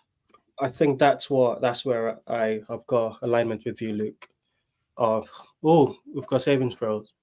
But before we get to that really quickly, yeah, I've got a lot of alignment with you there, because a lot of Christian YouTube content, let's stick to the medium that we're on, is based around that. There are lines that you can't go past. Alan Parr. There are certain Mike Winger, certain famous figures that all talk to each other and all check each other's, doctrine and theology to make sure that it's all aligned. And then you have debates with people that don't agree with you, and it's all very propositional based. So yeah, I agree with you on that front. But I also think, I always think back to PVK's video about the simple faith people, the people that aren't as intellectually curious as you and I might be, the ones that just really just deal with the Jesus that they know, Jesus in their heart. Paul's got that fantastic story about the woman that gets given a rose and gives to someone else. So I think those are the people we all should be aspiring to be more like. And a lot of us can get into our individualism, say, oh, this doesn't fit in with the way I see the world, and therefore I'll go on a spiritual quest to find the one that fits, and then you're getting like, oh, this also doesn't fit, and so on and so on. Grizz, we need some saving throws. How are you doing, bro? You absolutely do. You absolutely do. I am having a banger of a day, Tail. A banger of a day. But I'll give some bonus savings throws because this is Grail Country, the hallway of Grail Country. I tuned in just a moment ago, and it was something about talking about the light that attracts people to people is really Jesus, and whatnot. And then Luke went on for about 20 minutes, and I took notes for that. But first, I have to say, is that a mime shirt, bro? I don't think so. It's just a stripe. I swear I've seen mimes wear that outfit. Mimes and the French. Back up again and then flex so we can see what all those push-ups do for a man. No. And when Luke was talking in there, he said I couldn't maintain the religio, and that reminded me from the bit of what you call it, Pastor Paul's home. No, his top secret, give me money conversation with Jean Vervaeke has this part in it where they talk about where, much like Pajot has done, Vervaeke disclaims this ain't no community, and then he said it's a dojo, guys, but we're definitely not a community because that comes with so many legal liabilities from all the crazy people you attract on the internet. Now the savings throws. As you know, you choose between survival, social, wisdom, and heart. And if it's over 10, you take half damage from the mind control that you've already survived. And if it's under 10, you take full damage. But remember, Ambadi, over at my show, we want what's best for you. Survival, social, wisdom, or heart. Choose. Survivalist with a nat 1. You're all gonna die. I mean, you take full damage from the mind control. Lovers of wisdom. 13. You also wait. No, you made it. Half damage for you. That's a Baker's Coven. Socialists. No, that was socialist. I got the Baker's Coven. Sorry, guys. Lovers of wisdom got an 11. And hard folks. Well, that's a 14. A 14. Indigo kids, nat 1 also. Obviously. Hey, don't they get to see the die on a nat 1? Oh, they do. It's better when it's a nat 20 because you can see the beholder in it. But they do. Nice catch, Neil. What is that when you make sure the priest doesn't mess up? There it is. That's the nat 1. There's a beholder in there. No, you just came for the savings throws. You don't have thoughts? No. I have very inspired thoughts. But first, by the power of StreamYards, which you can find a referral link at the bottom of my whatnots,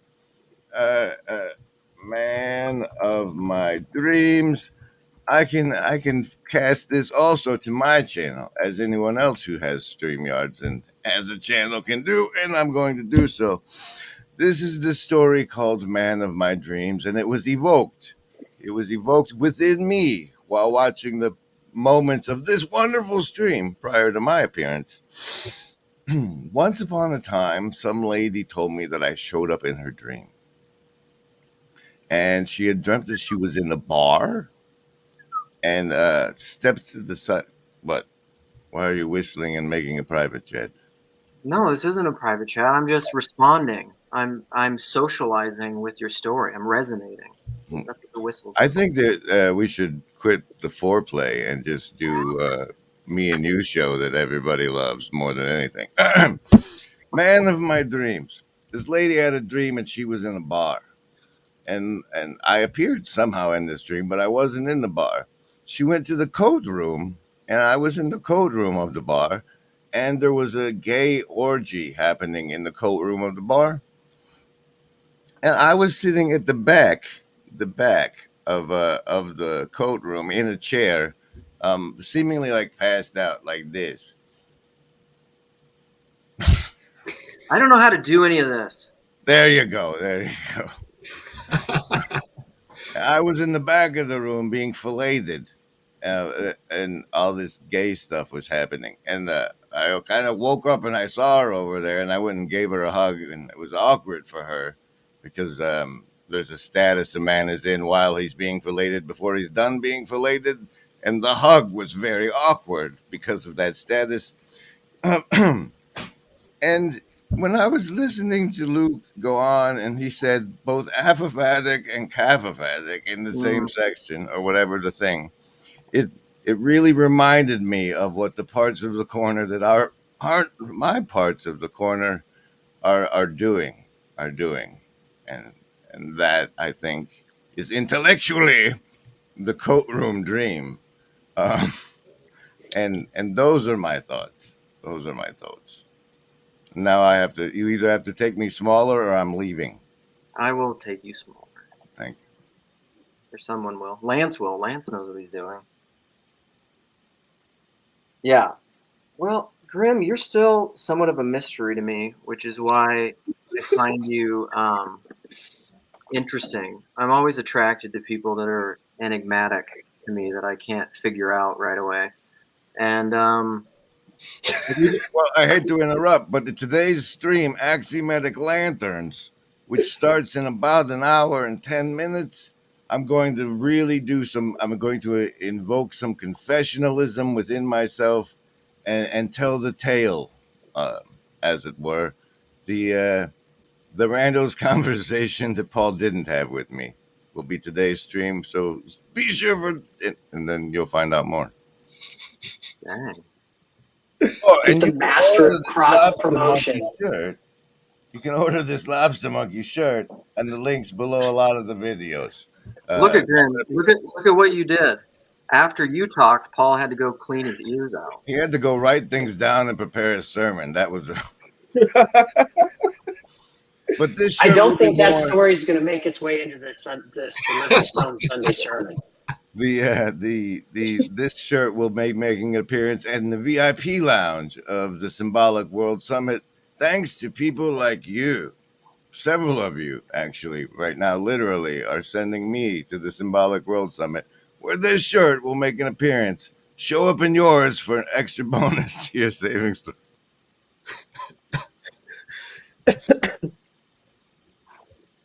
Oh man. Marlon B. Randos? I don't even know what this means. Way too rough even for the rough draft. No, I want to go back up to, I think this is really good. There's a lot of stuff that came out. Let's come here. Paul talked about this thing about theosis being kind of the parallel to wisdom maxing. And I think a lot of things we're seeing online are people wanting to, and this is, I fall prey to this, is wanting to learn things so they can, talk about things and, grab knowledge or whatever. And I think, like, to me, this is like really important, is seeking God's presence. And Evagrius Ponticus, Jess and I read this book. It was awesome. But he really talked about what is he talks about practice. Praxis leads to gnosis, which is knowledge of God, which is given from God. And he talks about that ultimately, once you get on this path, like if you're on the path, you're turned into a true contemplative. Yep.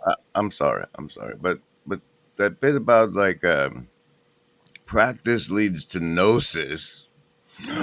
Gnosis? What am I, some kind of Gnostic? Practice leads to gnosis. And there's this whole Buddhist thing of I shall not want, right? Mm-hmm. And like metaphysically, the reason not to want is because you're like vibrating at the frequency of lack. Mm-hmm. So like when you pray to God, if you pray like, please take this away from me, you're like vibrating to the universe. I still have it. I have this. I have this. This is what I'm reflect this back to me. And so that's why you were supposed to pray in gratitude. Hey, Hezzy. It sounded like children applauded as you came on. That was great. But the practice leads to gnosis. Is like if you're seeking the light of God, you're saying I don't have the light of God. But if you hop on a live stream and shine it on people, then like you have it. That's the gnosis. Maybe. One of the things that Evangelical Responsiveness wanted to take back gnosis from the Gnostics, right? Because gnosis just means knowledge of God, right? Mm-hmm. And the idea is this ascent, right? And so contemplative. And the other thing about a true contemplative is it's like once one mystery is kind of unfolded to you, something is enfolded. And all of this Evagrius Ponticus, in this book that Jess and I read, was all within the context of a spiritual father, right? And some guidance.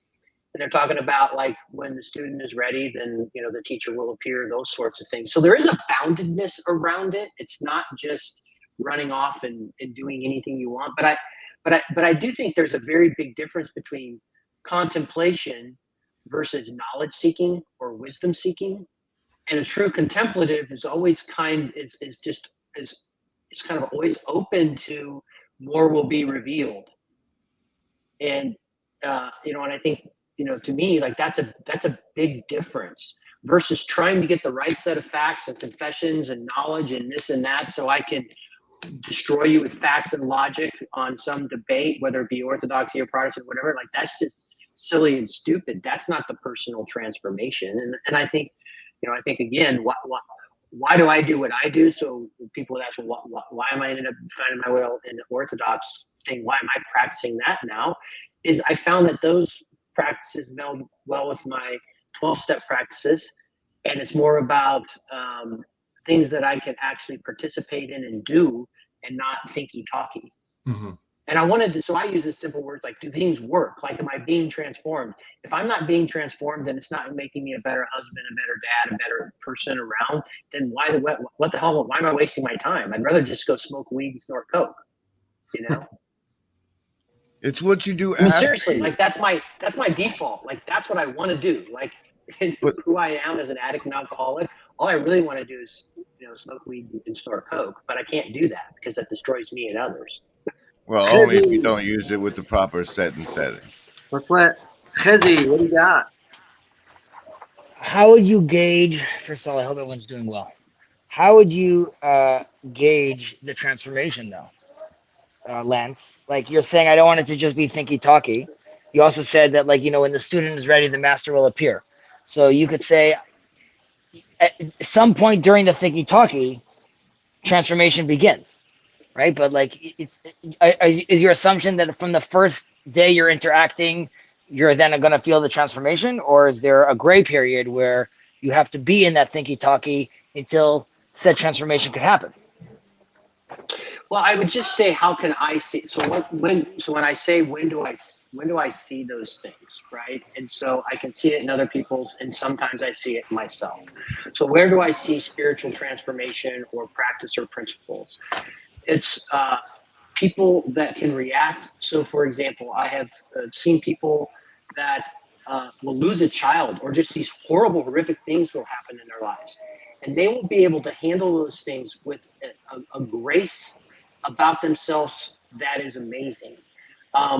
You'll see them be able to handle life in a way that, so all of a sudden you're like, I want some of what that person has, right? And so I think it's like the definition of pornography in that great Supreme Court case. You know it when you see it. And so I think we seek those sorts of people. So for me, I seek out in my life men or women that have something that I want. And a lot of that is how I see they live and move and have their being, right? And so I think transfer, you can see that thing. And so I think you can see, particularly people that you're close and you're walking a journey with them, you can see they were once this way, thinking this way, acting this way, doing these things. And now where life used to baffle them and they couldn't have good relationships and they couldn't hold down a job, or I'm just using examples, all of a sudden all that stuff has changed for them. I would just say then, and this relates in a certain sense also to a a podcast that Luke brought up a few weeks ago with Theo Vaughn. I can't remember what the MMA name of the name of the person he was talking to. This MMA fighter Sean Strickland. Yeah, so he like sort of really exposed himself and opened up, broke down, started crying. Now, there's a sense, Lance, that at a certain point of one's development, they don't yet know how to discern between what's true and what's not true. And, this could be in a space where there's sneaky talky. It's a place where you could see, it allows you to see someone express himself and be vulnerable and open up. It allows you to be in a space where you get to discern what the main point of the conversation is and what's the periphery. How do I stay on topic? And, there needs to be room for someone to first practice that. So then in the quote unquote real world, they could start actually making judgments and decide for themselves, is this the person I'm looking up to? Is this the kind of transformation I want to have? But in order to do so, I think it still requires, and specifically to the age that, that a lot of us are, or many of us in this corner, we're alone. And the ideas of the virtually not alone is to practice in a conversation like this, when not to interrupt, when to add. And I think that's you're right that you can't be lost in this place, but I think that this is a place that arms you with the proper tools to perform said transformation. Well, and I think this place works. So I would say this is how this works in the corner. I've got two people here right now, Sherry and Luke. When Luke was making fun of me, rightfully so, I own it, that I was being this total evangelical about penal substitutionary atonement in a voice chat.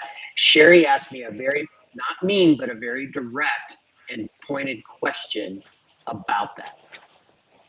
And it jarred me a bit and set me down a path to kind of actually looking into what I was spouting off, and set me down this whole different sort of deal. So I would also say that within this space here, there is a lot of practical stuff. There are people that are meeting offline that are learning how to do practices. Like, I think Gavin's story is amazing. Chad asked him if he'd be willing to get up in the morning and pray with him. Gavin said, well, sure, I'll show up, and didn't know what to do. There was some accountability there. They started practicing some spiritual practices together. And now everyone's heard kind of Gavin's story. I don't want to steal the thunder. There's a lot of, I think, people saying, I want what this person has. I find myself in some sort of community with them. And people are taking the thinky talky out of here and putting practices in their life. I mean, that's one of the beautiful things Jordan Peterson did, is he got young men into doing some practices, right? And changing some things, and it radically started to change their lives. All right, Sherry, you got some? I just thought I'd show up here because I want people to know that this is not an ortho grove sphere. There are ortho women. That's always, I find. Oh, what is going on? Oh, I find often, Sherry, that people who drop those comments in, I mean, it is predominantly male, the people that are participating, but the people who leave those kinds of comments, like, where are the women? If you were part of the community, you'd know where they are. I know where they all are. Yeah. When I had my conversation with Martin Shaw, he said something to me there. He said he was curious why I, as a woman, would be attracted to a space where it looked like a lot of bearded men dressed in black. And I never said this to him at the time, mostly because I was so nervous during that whole conversation. But but actually, I never saw Orthodoxy that way. I've put it this way: when I look into a Protestant church, it looks like a man decorated it. And when I look into an Orthodox church, it looks like a woman decorated it. Very true. And for me, the Orthodox Church was the most feminine space that I have ever been in as a Christian. So there you go, guys. Have fun. Have fun with that. Well, Sherry, that reminds me of Tyler, back in the day, Tyler Anderson's comment that most modern day church, and by that I think he means Protestant evangelicalism, is a masculine space with feminine language, while the church should be a feminine space with masculine language. Yeah, that's a good one. Yeah. Yeah. Yeah, and I've had a number of priests tell me that the person they fear the most outside of God is the elder women in the church.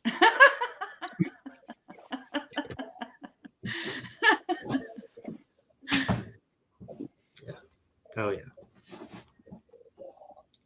Yeah. I just want to point to, I don't know who brought it up, but the yet to be released PVK, John Vicky conversation that talks about the Silk Road and compares that with the old way in the C.S. Lewis Mere Christianity. And this right here for me is a good example of what that is, because I would describe myself as someone that's just walking up and down the Silk Road and, poking into each door, seeing what's going on, but not really feeling drawn into any room quite yet. But in this space, I can listen and speak to people who have also done the same thing and found a place that's comfortable, at least for now. And I can listen to how they feel about the space they're in. That's why I've been constantly bringing up different practices, asking people what their practices are, being that John Vervaeke is always bringing up ecology of practices, and though I don't really hear a lot of people explicitly share them. So I think it's good that we share more of that stuff, guys. Yeah. Also, I also wanted to just talk about theosis for a minute, because I'm afraid that word is misunderstood. Theosis is the cleaving unto God, right? And of course, there's hesychastic practices which none of us could probably do because we just don't have time to do that. We don't live in a monastery, and our lives aren't dedicated to hesychasm. But theosis is what every Christian, regardless of their denomination, is moving towards. That's what theosis is. It's not an experience. It's not a mystical experience. It's becoming one with God, and I mean, hopefully, we all understand our spirituality as Christians as having that telos, right? Yeah. So I just want to make that point, because I think people grab onto certain words and misunderstand them, and then in the course of that action misuse them. So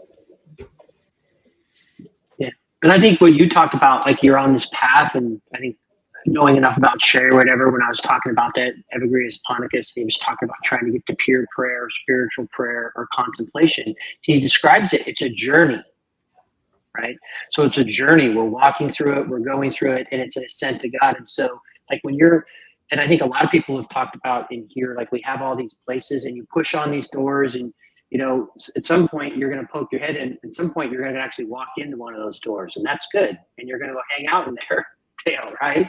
And then that may be good for a period of time, but then maybe you'll realize that's not the room for you. And so then you'll go back out and you'll get on the path again and you'll push some doors and do some things there. But I think this all is, no matter where we're at, is we are on this journey. And I think ultimately where I'm at being an apokatastasis guy is I think we're all back on a journey to be gathering back into the oneness with the Father.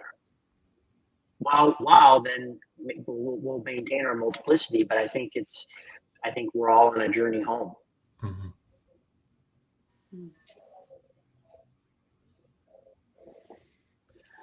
Well, and I think too, something that I think people need to remember, because I think it's true, if Christ is both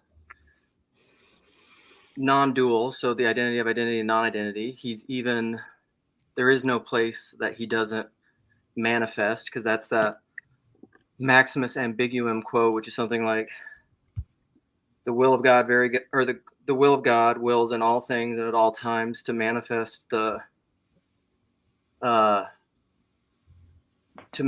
Christ in all places and all times, essentially. And so that's like even in death, even in the depths where you think you won't find him, the harrowing of hell, even in the darkness, because the chaos and the darkness is just an order that you can't discern, a mystical order. But that's the same with the church. The church is both, which is what my understanding of the Orthodox understanding of the church is that it's the same thing. The church is both, so the Orthodox would say this is the church, but that doesn't mean that the church is not here at the same time. Now and not yet. What's that? Now and not yet. Yeah. So it's an affirmation, but not necessarily an either or exclusivist thing. That's kind of why I've been talking about that exclusion for inclusion. I mean, you need exclusion because that's what allows boundaries and difference in bodies, discernment, differentiation, period. You have to have it. But that doesn't mean that you have it in kind of an either or way, which is why I love that understanding of the church that the deacon at my church was teaching out of Ephesians 1. It's a calling out of non-being. That's what the church is. It's not an election. It's an election of non-being into being. Mm-hmm. It's not a choice between two created things. That understanding of election is evil.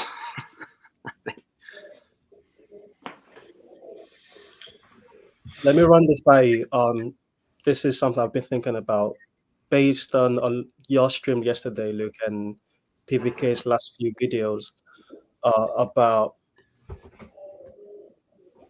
So I think one of the clear criticism that I agree with people leaving the evangelical churches can be something like it's not wild enough. It's not as wild as Christianity could and should be.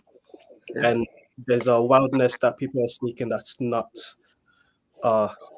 I wouldn't say it's not there, but it's not fronted in evangelical circles.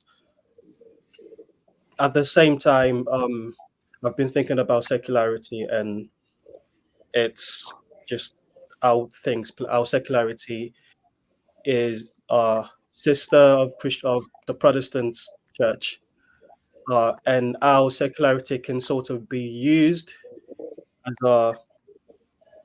as a tool to reel out the Protestant ethos, so to speak. So I think Protestants like the edge of Christendom, so to speak. Mm-hmm. It's the fringe. So there will be some. We will have affirming churches. We'll have churches that go full on BLM becomes their thing. Like that's. I think that's a feature, not a bug, so to speak, because we have to work out of all these ideas, and some die off, and some sprout up new things. And I think the evangelical Protestants movement can be a place where can sort of serve as people that have planted their flag in the old way to say, this is where we're going to welcome everyone and have conversations, which brings in the third thing, which is the estuary, and the estuary being linked to our church and being a place where like a gateway drug for conversation. And if you go deep enough, you might go into a Protestant church. And if you go to the Protestant church, you might get to the third stage, and at some point you might want to say, okay, I this doesn't feel right, so I'm going to find a more stable tradition. And another thing is, I think I can speak like this because I'm not married, and I don't have children, so I can be a little bit more experimentative with what I'm trying to do with my thing. I think if I had a child, I would just swallow and go straight to public Catholic, because just something that I can pass on to explain. So I think that, yeah, all of those things. What do you guys make of those messy ideas? Well, I don't know. I still, the idea of estuary being like church adjacent or being outside the church, I still don't understand why the church can't just be like an estuary with sacraments and rituals. I think the only reason people think the church can't be like an estuary is because of we have to have this either or confessional boundary where people self-identify to these certain ideas instead of just pursuing the person who is truth, who is an icon, who you're never going to encapsulate in a set of propositions. It's just, I think the reason people talk about all this estuary adjacent to church thing, and then why people who don't want to affirm all the propositions see it as a bait and switch, is because of confessionalism. This is why I hate confessionalism so much. Why can't, because here's the thing, like I've said this before to people, all like Chalcedon, I don't know what I think about it. I don't know what my opinion is on it. I don't care. Yeah. Why isn't that okay? I don't think. Okay, so I think there are John Vervaeke, people like John Vervaeke. I think there'll be, because Christianity is very, very, very specific. Like there's estuary is not Christianity. Christianity is not estuary. Christianity is centered around the person of Jesus Christ. That's what you're searching. But in an estuary, you don't know that, or people walk into estuary not knowing. I'm a Christian, so I can say this. They walk into estuary not knowing that they're searching for Christ. But as a Christian, I believe they are searching for Christ, because ultimately we all know that's what the incarnation, the resurrection. They'll just call it truth, goodness, and beauty, whatever. That's Christ to me. Yes, well, exactly. We're fine. Go on, Chad. What if? Well, I mean, to me, it makes me think of, like, there's a reason why you have a lock on your front door, and you don't just want any Joe to come in off the street and come in and start wearing your clothes and eating your food, and whether they pay or don't pay, right? Like, like that to me is the whole purpose of what the confessionalism kind of thing is. It is somewhat of a safety for ridiculousness. Unfortunately, we have to deal with this. And I was thinking about this as it relates to just, people wanting to, like, let's say if I moved into the church where I'm at now, and then all of a sudden I decide, like, well, and they make me like a deacon of the church, and then I decide, well, I don't really like this, and I'm going to come in and start thrashing around and like changing things. It's like, why do I have the right to do that? I mean, isn't there like a billion other churches that I can just go to that will probably accommodate what I'm looking for?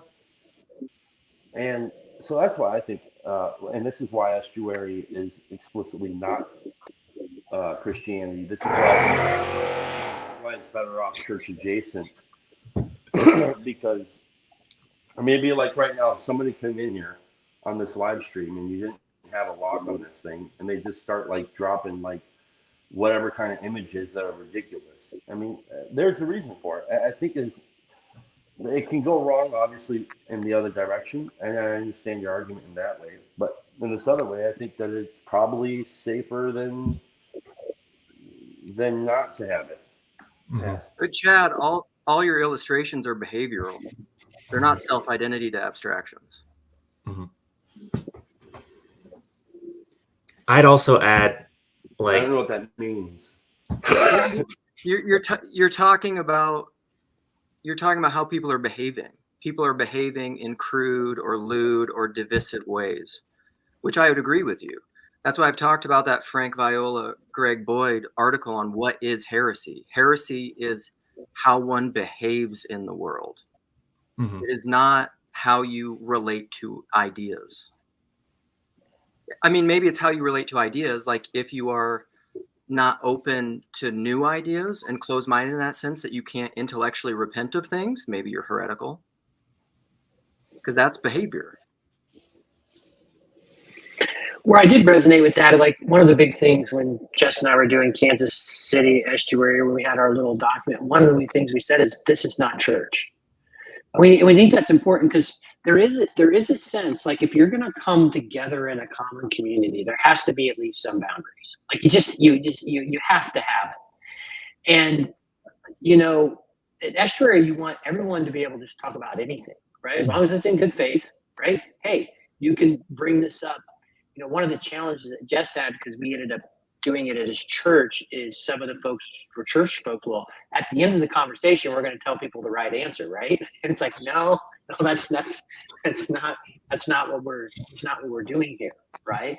But at the same time, like, so it's not church, but there has to be some in church. There is proclaiming of some truths, right? There's a lot of mystery, and I think some places allow a lot more mystery than others, and don't define things as much as others. But I do think it is more than that, and I think there is some idea around not just the behavioral stuff, but about kind of some boundaries about so who you're gonna, what you're gonna claim about who God is or isn't. Like the church has to take a stand on that.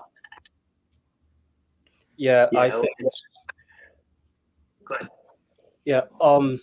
Just yes, and to what you've said, Lance, and what Chad said before it got off.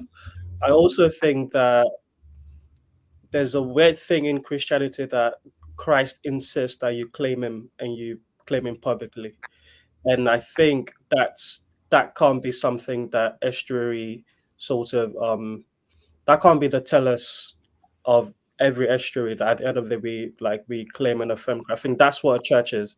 An Estuary is not that, and that difference. Are you doing, Andrea? I think that difference allows for the salt water to come in and mix with the fresh water. But I agree with you that as long as there's at least a Christian and an Estuary, in one sense, Estuary is church, because the body of Christ is represented in that space at that time. So in that sense, yes, but not in the this is what we're banded over church.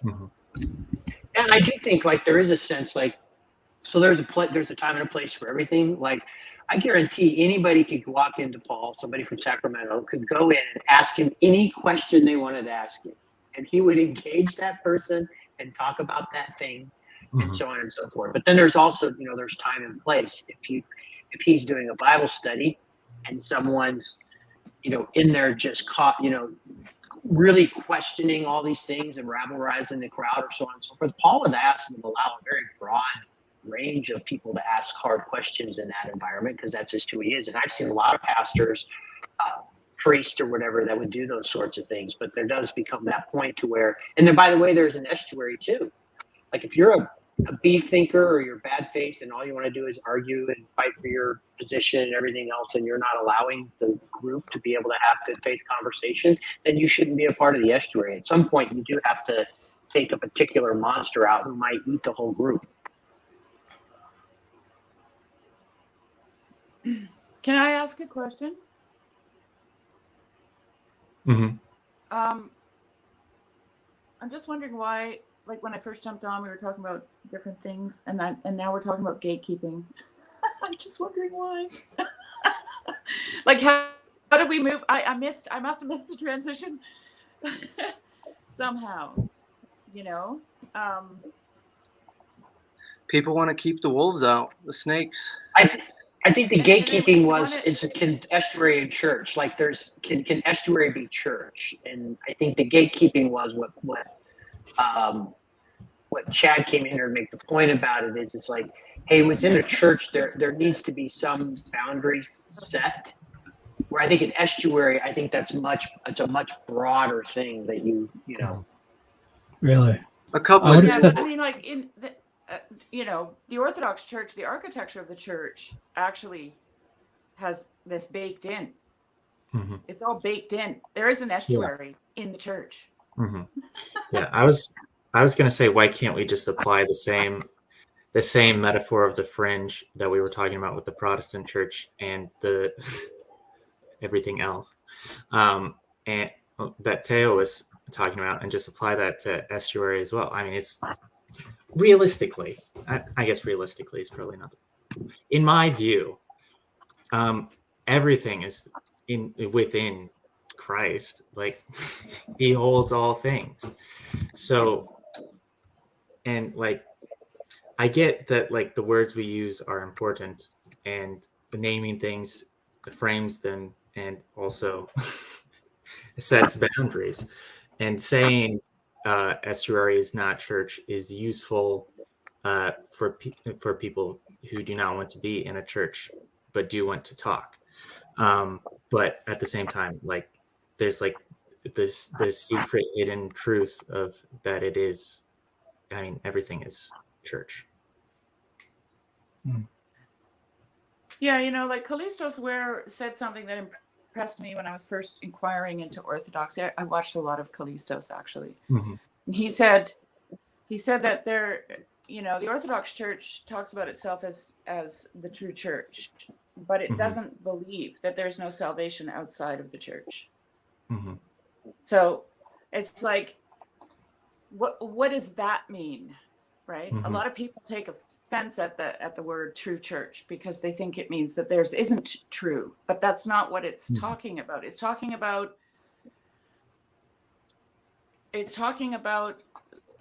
a womb, right? It's talking about a place where something can grow and become. And if that's what is happening, if that's what the person, finds themselves seeking, then that place is true for that reason, right? It makes that possible. It's fertile. It's the ground on which you can become, right? Yes, Sherry, It's not that's true like because you're not true. It's that's true in and of itself because it allows for that kind of growth. that's what, when I did that video on what is church, that's what it is. If you find yourself becoming a true human being and growing and flourishing somewhere, by my understanding, you're in the church. And yes, is there a church where there are sacraments and tradition and history? I'm not denying the Orthodox Church. I'm a member of the Orthodox Church. But this is why I think, like, is that happening in estuary? Do we have evidence that it's happening?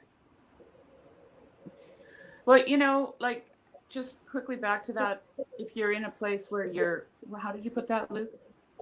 Growing, transforming, becoming a true human being. Like, I was in no church building and not affiliated to any church for 23 years. And I was growing and becoming closer to theosis, closer to God, right? Closer to that thing. So it's like, was I in the church? Yeah. And if people ask me what's the church, I'll tell them it's the cosmos. That's what I'll tell them. Yes. Well, because that's my experience, right? So, but this gets back to what Luke was talking about earlier about being true, being honest with yourself, right? Like, are you because I think when you're trying to escape God, you're essentially being dishonest with yourself because you keep having to shut off that thing that is calling you. And we're all called, right? We are all called. So, as soon as you start finding ways to shut that off, then you started to lie to yourself about reality. I want to address what Paul said here because it's true. Yeah, I did too. Yep. But it's not. I don't think you're hearing what I'm saying then, because I'm not denying the sacred space of the church and the altar, and that certain things happen there that you and other things don't. But also the church has the icon of Mary in front of it, and then at the back it has like the Dormition of Mary, because you're called into the church, but you're also called out of the church to make the entire cosmos where God can be all in all. So the spirit of estuary and what's happening within estuary and the becoming a true human being is a very church thing. That doesn't mean that you can go do it behind the iconostasis. Yeah. That's not what I'm saying. Yeah. And it's like, well, God is everywhere present, filling all things. Like, I mean, so, but the particular space and place, right? So for example, like how in Orthodoxy, how the church is laid out is very specific, right? Like the Jonathan Pajot had a wonderful conversation. He has so many conversations about the patterns and everything else. And so, and I would go to Paul, like one of the things I would say there is like, also the Orthodox Church, the priest literally has nothing to do with the focus of the day is because it's set, right? They're not trying to figure out what I'm going to, you might, what your homily is, but you know what your homily is going to be because you're going to have scriptures that are given to you for that day, for that liturgy, if you're going to end up doing that. And so very much the Orthodox Church is a very it's patterns. It's daily, weekly, monthly, annually, that has very little input to be changed by individuals. And so that place is for a thing. And I think like what Sherry was pointing to is the Orthodox Church has it when you go from, the nave to the sanctuary to the coffee hour. It has all these places and spaces. But what I would define as what's happening in the services or what happens in the church, estuary does not happen there. Estuary is wonderful. People transform, become. People are transformed in 12-step groups. People are transformed in doing all sorts. I was transformed by playing football. Like literally transformed. It was transformed. That's like all that stuff's good and great, but it's not church. But God is everywhere present, filling all things. Like God was there too. Okay, I'm gonna get going. I just put that in the private chat, so Lance and Sherry, you guys can just go on as far as it goes on. The thing I would say to this point is I'm still going to keep hitting my confessionalism drum because I think that's the reason why people want to have this distinction. The reason Sam Tiedemann is here is because there aren't confessions. The reason we're all here is because there aren't confessions. And it's because of this new medium that is different than the written word that made us forget, which is where confessions came from, which are different than creeds, which are symbols of the faith. Creeds are by their nature iconic and polysemous, and they allow for personal meaning. Confessions do not. And I'll keep saying it until I die. That's my last word. Thank you, Luke. See you guys. Yeah. Cassidy jumped in. It seems like, and Andre. Yeah. Oh. Hi, guys. It's interesting what you were saying about gatekeeping before, because you were saying setting boundaries within the church, but less so in estuary. I would have thought it would be the other way around. Isn't estuary supposed to be more of a personal and like closed-knit thing, whereas church is sort of open and inviting to a limit?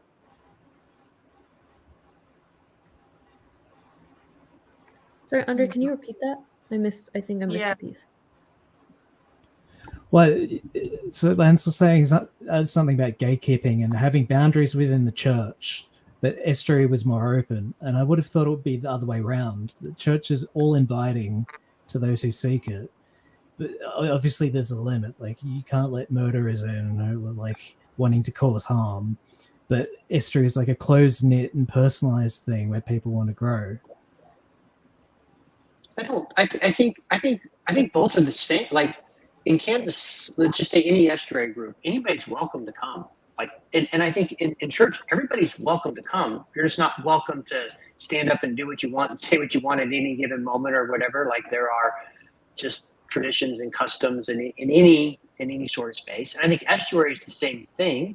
Everyone's welcome to come.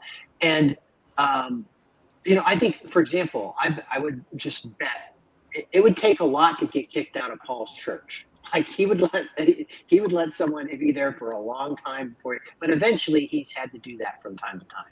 I think the same is kind of with estuary. Like, there are people that are just going to come in with bad faith, dominate the conversation, just always a beef thinker that has to be right and espouse their views on people, everything else. And at some point, it just makes the sense for the enjoyment of the rest of the group that we're just like, hey, this probably isn't for you. I mean, we have a thing that we're doing here that's based on good faith conversation, and this seems to be not a place for you. Maybe you go, if you want to go out and find, there are plenty of people who are going to argue in the world, and if you want to go convert people to your ideology, go do that out there. So it's more like if it's a bad fit. Because like I don't think you can necessarily like know someone's intention, and if they're in bad faith, but you can identify bad behavior. And like if like the vibe isn't for them, like estuary is not the place where they need to be. Like they need to be on like a Discord group arguing with like other intellectuals or academics, butting heads, rather than wanting to like grow and further themselves spiritually. So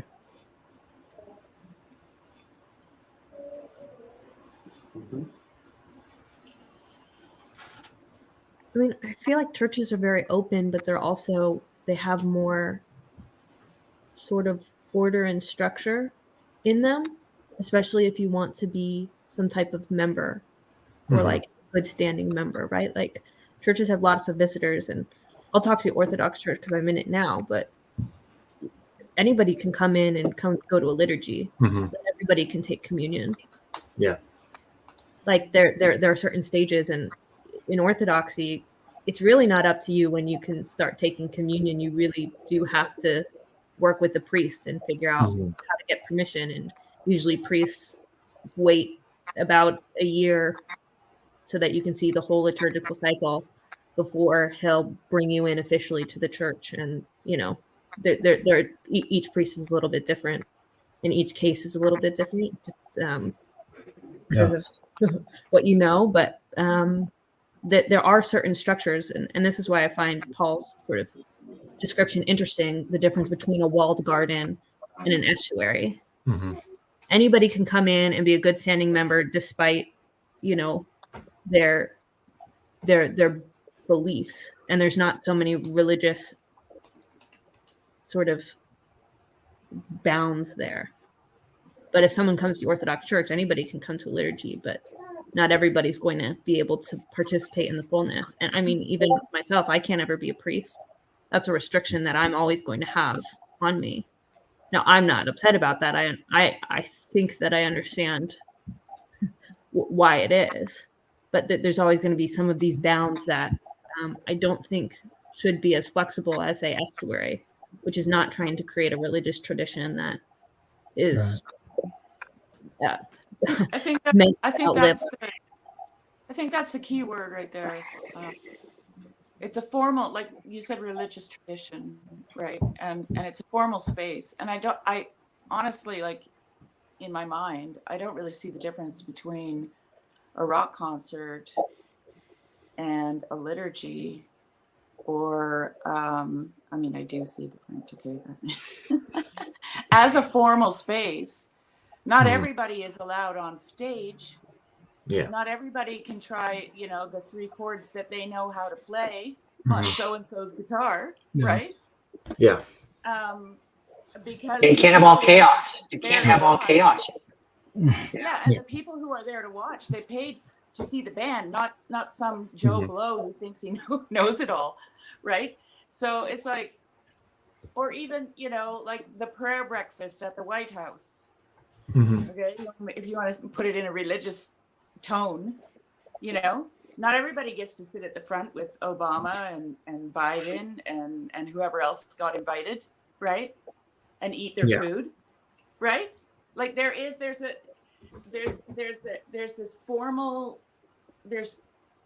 formality in ritual, and all of those things are ritual. And there's what's the word I'm looking for? There's appropriate and inappropriate behavior in those spaces. And just because Christians preach love doesn't mean that they have to let everything happen to them. You know what I'm saying? Yeah. Like, it's not you need to preserve the formal space so that you can see the story that's being told in that space. Be wise as serpent and soft as a dove. Like, there's the soft side and hard side of leadership. Like, that stuff exists. Like, you got to have that. Well, it's theater. Think about it in that way. It's theater. It's and I don't mean it in a derogatory manner, and I'm not just talking about the Orthodox Church. I'm talking about all of these kinds of things, right? We get to see something unravel before our eyes, right? And if you interrupt it with inappropriate behavior or license, then the theater, the story that's being told gets broken up into pieces, and you lose the thread, right? So, and I think one of the things this gets to is people hate the idea of submitting to certain things, but it's actually a really important thing. Like, if I want to be a member of AA, for example, I have to submit to certain things to be a part of that group. It's just what that is, right? So one of the things that happened to me, I was baptized as an infant in the Methodist Church. But when I came into the evangelical world, infant baptism wasn't a sufficient baptism. Like, let's don't act like there's not the gatekeepers. Like, you have to be adult baptized. Now, here was the deal. I know to be a part of that group, that was part of their thing. I didn't feel like I needed to be rebaptized, but I didn't argue with them about it either. Here's where they say, here's what we do. You want to join us? And you got to do this and you got to do that and whatever. I was like, okay, fine, I'll do that. And so people don't want to submit to certain things and understand that there are these certain parameters and rules that you can't just have everything you want it. If you want to join this particular group, this is what it is. Lance, do you think? Oh, sorry. Just quick question. Is that a catechumenic baptism you have to go through, the adult baptism? Because I would just say this, because there are certain brands of Protestantism that believe there has to be this mental assent as an adult for you to make this decision, because there's something that that happens in that moment that you have to make that decision, and then order for you to become truly baptized. And then there's important, because that's a moment of salvation, right? Because you're saved now, versus so you have all this stuff baked into the cake there. So it becomes very important to their theology that you do that. Sherry, what were you going to ask? Well, I was going to ask you in regards to submitting. You were talking about submitting yourself to some of the tenets of AA, for example. If you want to be a participant, it strikes me as that being, for example, a moment of repentance, right? It's like the first step in that process, because for me, repentance is metanoia. Okay, it's an evolution of consciousness. It's a turning. And if you're not ready to be part of AA, that will be the first place that you say, no, I'm not going to make that turn, right? I'm not going to allow metanoia into my life. I don't want to come under I don't want to submit myself to your rules, right? But I think that when you know that you lack something that can be provided for you in a place like AA, you literally have to get down on your knees and crawl under the fence, right, that they have put up around AA. You have to crawl underneath of that on your knees right? Mhm. Because you are entering into a space where you can be transformed, and you Mhm. know that it's going to cost you something, right? And so to me and I'm just using the AA thing, that kind of submission is the first step towards the evolution of your consciousness. Yeah. I think it's very helpful to frame it in this idea of a story, because what are you doing as a church member? You're basically submitting yourself to a shared story and encouraging each other to live in that story more and more. And so the best churches sort of move towards traditions in whatever way they can feel good about them to reinforce that story. And it's certainly an act of trust to submit yourself to that story. And Right. not everybody can make that leap. And so that's where I think that difference between the openness of estuary versus church, like there's more of a singular story in a lot of churches than there is in estuary. In fact, you need multiplicity of stories in estuary to make it work. But that's not the same with church. Mhm. And last week, Freddie wants to participate in estuary, but it's sort of at a level that he really struggles with. And so last week we went around the circles, and then Freddie basically has been put on a timeout with respect to the praise team for a variety of reasons that I won't go into here. And he'll be on the praise team again at some point. But this is all part of modulating these things. I think it's helpful to recognize that I couldn't articulate until watching this stream that there's a deep connection between estuary and confessionalism, in that Protestant churches modulate these issues with words instead of physicality. Mm-hmm. Yeah. And in an Orthodox church, I mean, you're exactly right. You have a structure. It's built into the room. Mm-hmm. And it's built into the liturgy, and not only the liturgy, but because part of the liturgy is where you stand, what you do, what you say, where you are. And so basically what estuary is sort of applying this in a Protestant space where we're saying, okay, we don't have these gradients of holiness that are delineated through the architecture and the structure and the liturgy. We're doing it through confessionalism, which is an imperfect tool.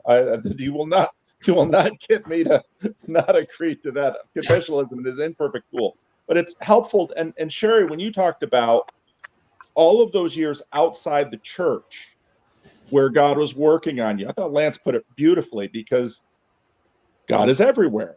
Mm-hmm. But when you look at, let's say, Israel in the desert, this is, can a holy God live in the midst of an unholy people? And so you have clean, unclean, you have all this structure in the camp that deals with these things. And all of the traditions are sort of wrestling with these same dynamics, but in different ways. And I think, the fact that in some ways Protestantism just became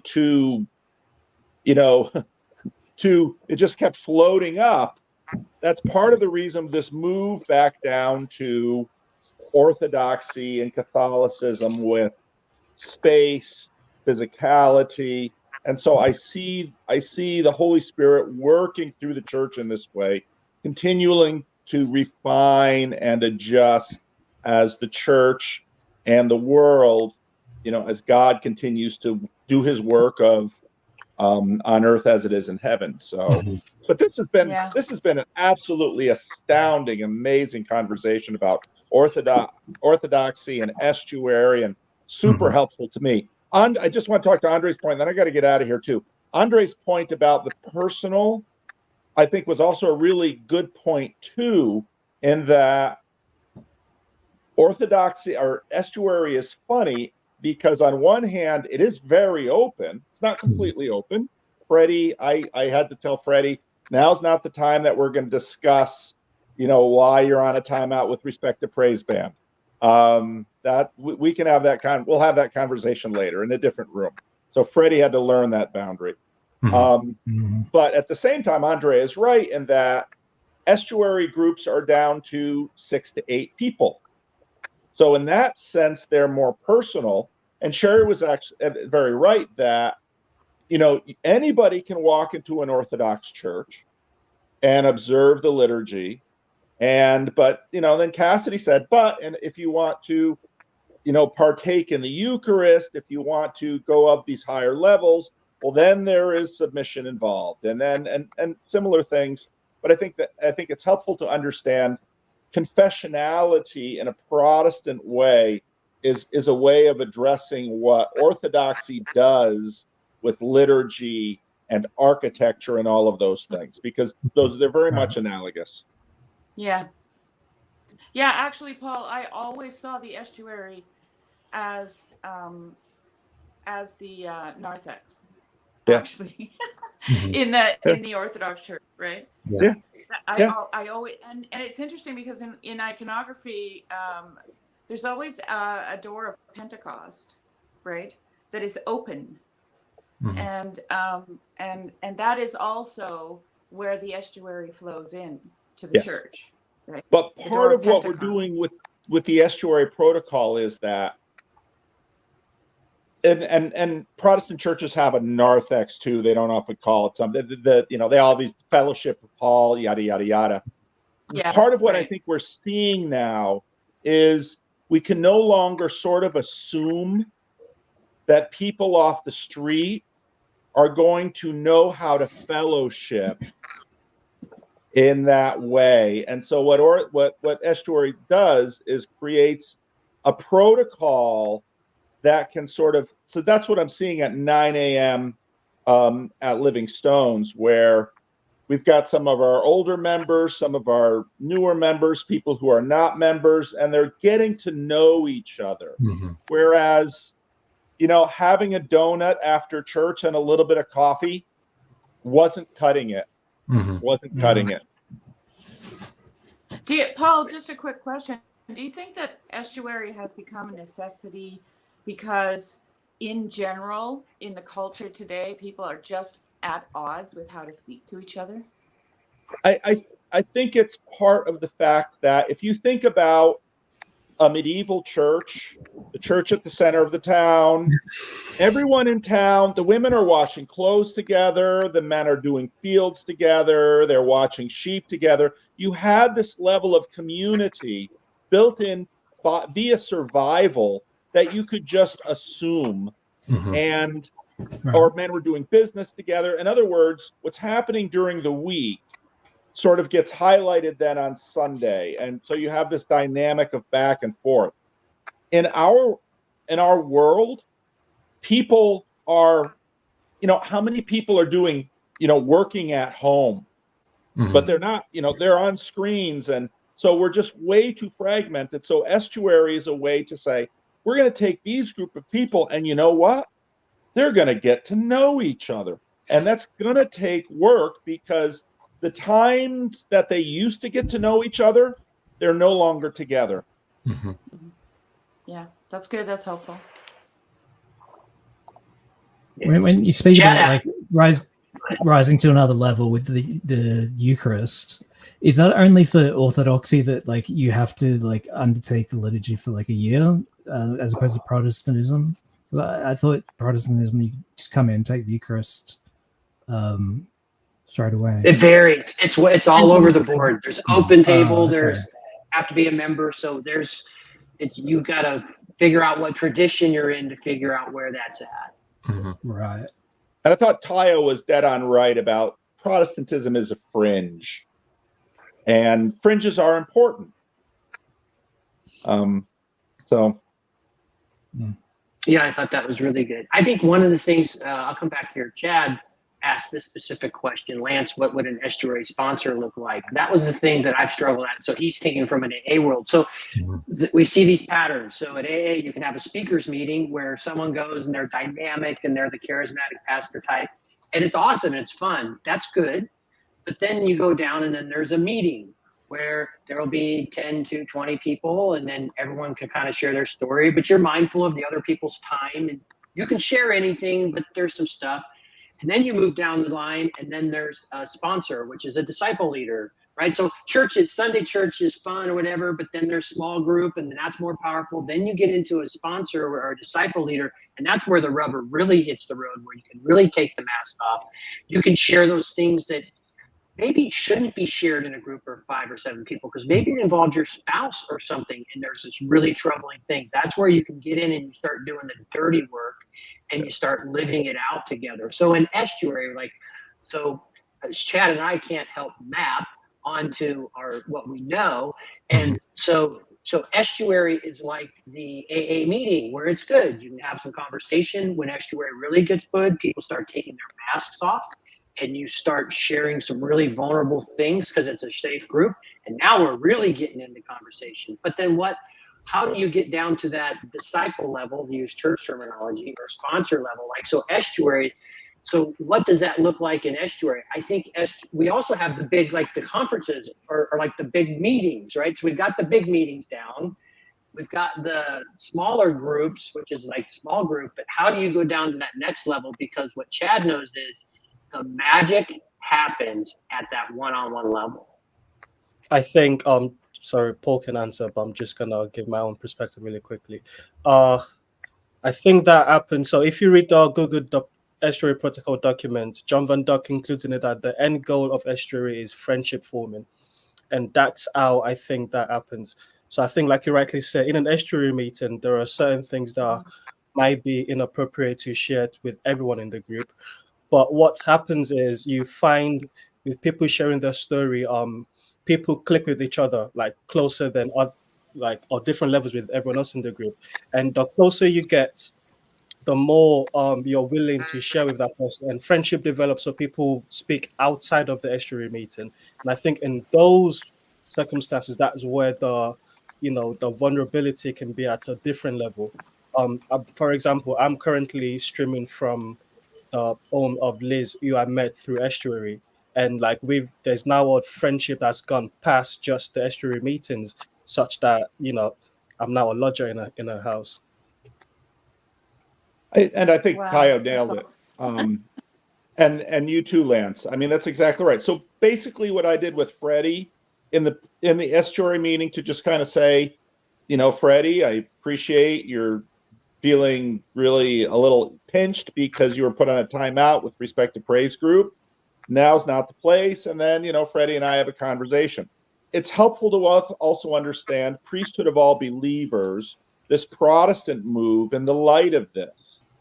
And because in many ways, part of what's happening in churches right now is there's a leadership crisis, partly because we want, and Protestants and Orthodox and Catholics have to deal with this, we want our clergy to be multi-use tools.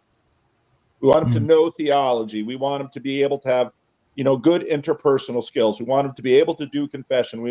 And so we want our clergy to be multi-use tools, and some people can do that, but it's incredibly expensive. And so what sort of priesthood of all believers did was say, we're going to have a lot of different tools. So you can be an AA sponsor, but you don't necessarily have to know a lot of theology. Now, you might learn some other things. And so as the complexity of the world grew, priesthood of all believers allowed for more moving things around. Now, I see, the diaconate in the Roman Catholic and Orthodox settings. The other traditions are accommodating and adopting, because the difficulty of these models, these wineskins, as things change, the demands change. I mean, one of the issues that I saw living in the Dominican Republic and living in the United States, many people in the Dominican Republic could live without a lot of cash because they had their little conuco, they called it. It was their little garden. And so they ate from their garden. And so cash was for one part of their life and food was another. If you live in a city in North America, you've got, mortgage, utilities, transportation, food, and it's all by cash. And so what you see is Protestantism was also a very urban thing, and so there's just a lot of things to this, and basically what the church does in these different ways is, on one hand, you try to hold on to what you got because there's good there, and then you learn flexibility, and this is exactly what we'll continue to see with all of the traditions. It's just they're dealing with the challenges in different ways. I think it's important to also remember. I think it's important to also remember that, you know, the baby boomers that left Catholic Church and High Church, what were they leaving and why? Because, and why does all this modern rock stuff exist? Because there was a lack of the personal in the High Church, and now every single person that's going from evangelicalism into the Catholic Church, just like Luke's talking about, are bringing all their personalism with them, and it's beautiful and it's wonderful and it's right, but they had to learn, like the culture had to learn hard lessons in everything that we're seeing in the last 20 years, and to learn extremely hard lessons. And so, I mean, my 2 generations of my family are living this. I said this on Paul's video. My mother-in-law's brother is an archbishop in the Catholic Church, and her sister's a nun. She left the Catholic Church for a personal faith 20 years ago, 30 years ago. She left the Catholic Church because of Beth Moore and someone talking about a God that was close and near, not far. But yet here I am, 30 years later, really interested in the ideas of sacramentalism in the High Church. But I hear her voice, and I go to church with her, and I hear her voice say, it's really hard for me to go to church at the Evangelical Church on the Sundays that they do communion. I actually want to make up excuses not to go. What is she bringing with her? Her Catholicism.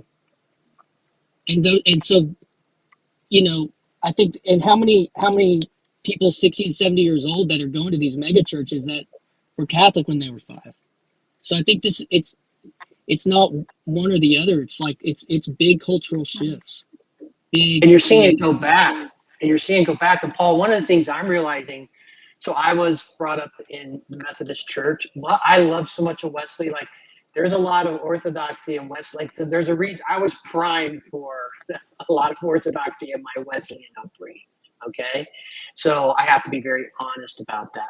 But one of the things, so I left when I saw things were starting to happen in the early 2000s, and I went non-denominational.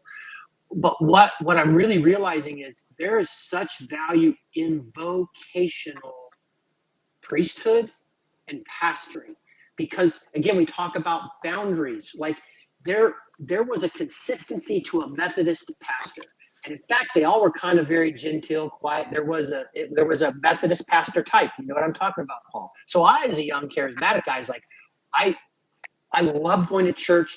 Would almost think I could give a better sermon, but what I looked at myself is like, I'm not measured and quiet like these men, so I can't be a pastor because I'm not like them, right?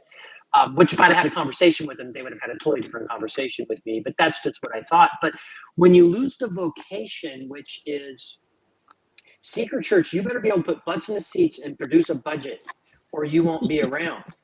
Where the vocational pastor can park on a corner in Sacramento and serve people and just be there. There also is some discipline that comes in that. If Paul gets too far off the scales, he can be disciplined. We can do that. Like there was safety in the family. Like you can have a parsonage, you can have a pension. You're not going to get rich, but you can survive.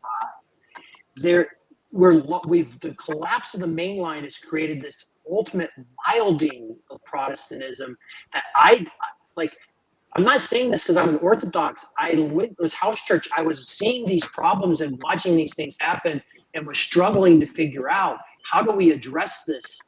And we're getting ready to go as this main line fully collapses. There is a time that I think Protestants need to have our eyes wide open. It's like, what are we doing and how are we going to solve for this? Because it's gotten so. You talk about a fringe. The fringe at least had boundaries around the fringe with mainline, and those boundaries, those walls are being broken down. That fringe is going to break out. Part of it's from the political too. I mean, obviously, because evangelicalism and Protestantism are obsessed with the political, and people want out to find the deep meaning. I found myself a year ago outside of a church I've been involved in for 20 years, and now I'm with 50 people in a house church. We live 2 hours from an Orthodox church, and most of them are ex-Baptists that have fallen in love with liturgy. Mm-hmm. And so it's like, well, what do you do? And so you're actually taking a community of people through this journey. Like I live in rural Arkansas. Like this isn't just the cities that this stuff is happening in. Yeah. Yeah. And people are brokenhearted by what happened.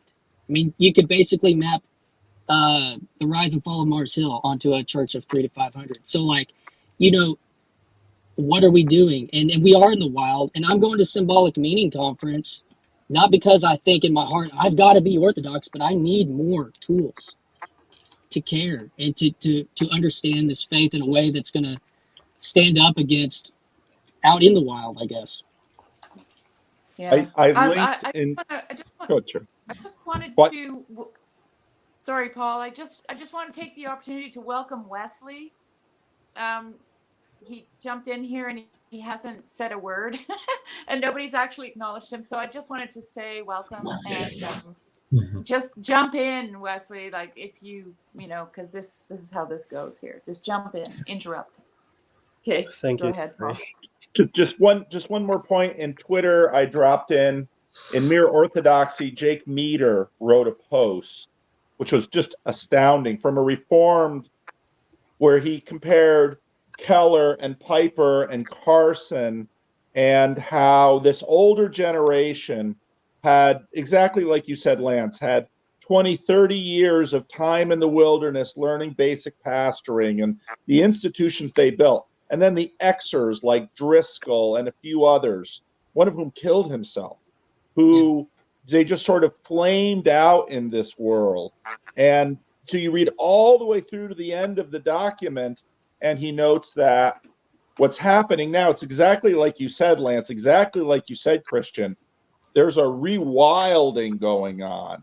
And so in that rewilding, many people are going to places like Orthodoxy Catholicism because it's physically shelter from the storm. It really is. Not only that though, it's I don't know about Catholicism very much, but Orthodoxy is cosmic. Mm-hmm. Yeah. Like it actually is a wild place. Like, Yeah. Well, one of the ways they talk about the church here is it's the ark. Mm-hmm. Yeah, and it's even the liturgy itself, you've got people are standing wherever.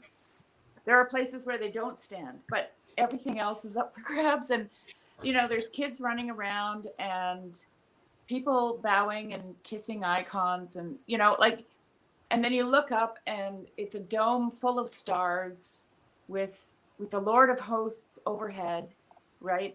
And so, that's what impressed, because like I said, I spent 23 years in the bush worshiping God, conversing with God, and I knew I needed community, but I didn't know where to go.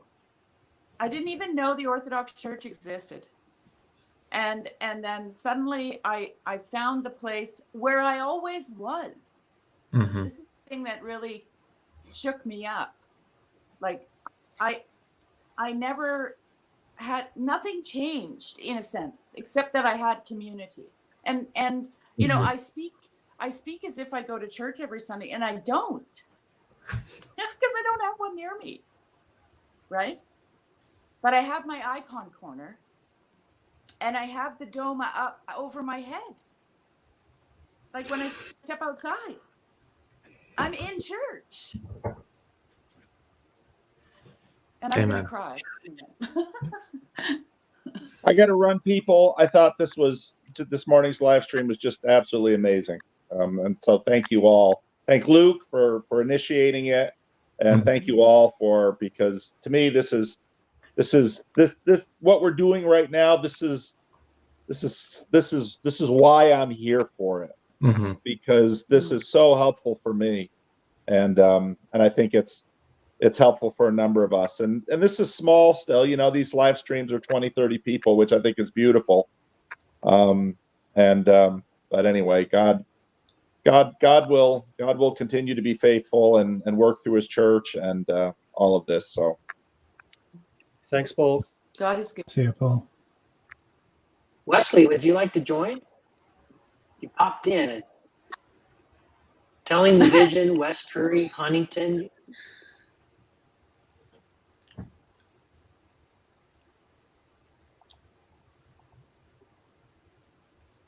he behind his green screen? Just a note, someone in the comments said that Graham is about to stream. So we potentially might want to land the plane for him, but I leave it up to you guys as moderators. Absolutely. We just continue on. We might want to just keep the conversation going. Either way, I'm just relaying information. Yeah. Mm-hmm. Yeah, thanks. Cassidy, I wish I could see your baby, but I get it that you're not showing us. I mean, I can show you. No, don't. Don't. Okay. It's fine. It's fine. Yeah. Okay. Yeah. No, I don't. She's been on the internet. It's fine. Oh my gosh! Look at those cheeks. Oh, I gotta put my glasses on. Yeah, Nelliana just got baptized, actually. Mm-hmm. Really? Last Sunday. Yes. No. Oh, wow. Yes, you got baptized, didn't you? Yeah. Well, I saw the vision from Jesus, so I wanted to pray to him right now and ask Jesus in these very minutes to put a taste of honey in every one of your mouths. Jesus in his word, which I hope to draw you to his word, he said, you know, I will give no more any flattering divination nor vain vision within the house of Israel. And it's also written that, you know, I shall pour of my spirit on all flesh. Your young men shall see visions, your old men shall dream dreams. And in James chapter 5 are these words. Go to now, rich men, weep and howl for the miseries that shall come upon you. Your riches are corrupted. It says, your gold and silver is cankered, and the rust of them shall be a witness against you, and shall eat your flesh as it were like unto fire. And also in Psalm 23 are the words. Wait, you know, Wesley. Can I just ask you what the theme is here? Like, can you maybe consolidate what it is that you're trying to convey through reading these scriptures?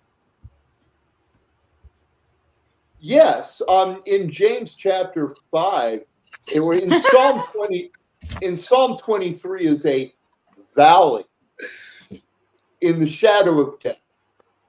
And the vision of the valley is also written in Isaiah, the burden of the valley of vision. What aileth thee now that thou art wholly gone up to the housetops? There's also in Habakkuk, the vision is written that it is to be written plainly on the table. So Jesus fulfilled the part where he came in the sky with the clouds with his angels. He spoke the words, "It is time." And then he poured of his spirit on all flesh. And then the liar, the thief, Baal or Satan, spoke the words sad and delicious. So Jesus showed me a vision. And there's a drawing of the vision there in that little space where I'm given a view screen. I failed Jesus. When Jesus forgives us of all manner of sin. I'm not always able to forgive all manner of sin. In particular, somebody that does a reprobate sin against me and doesn't even ask me for forgiveness. It's like they know they've done something against me and they're not even going to ask for forgiveness for it. So I'm of the flesh. So, forgiving somebody like that is not always very easy for me. And I have to be strong and do so, even though they don't even ask for that forgiveness. a forgiveness like a father and a son. You know, a father is going to forgive their son pretty much anything the kid does. But when it's a stranger, it's not always so easy to forgive like that.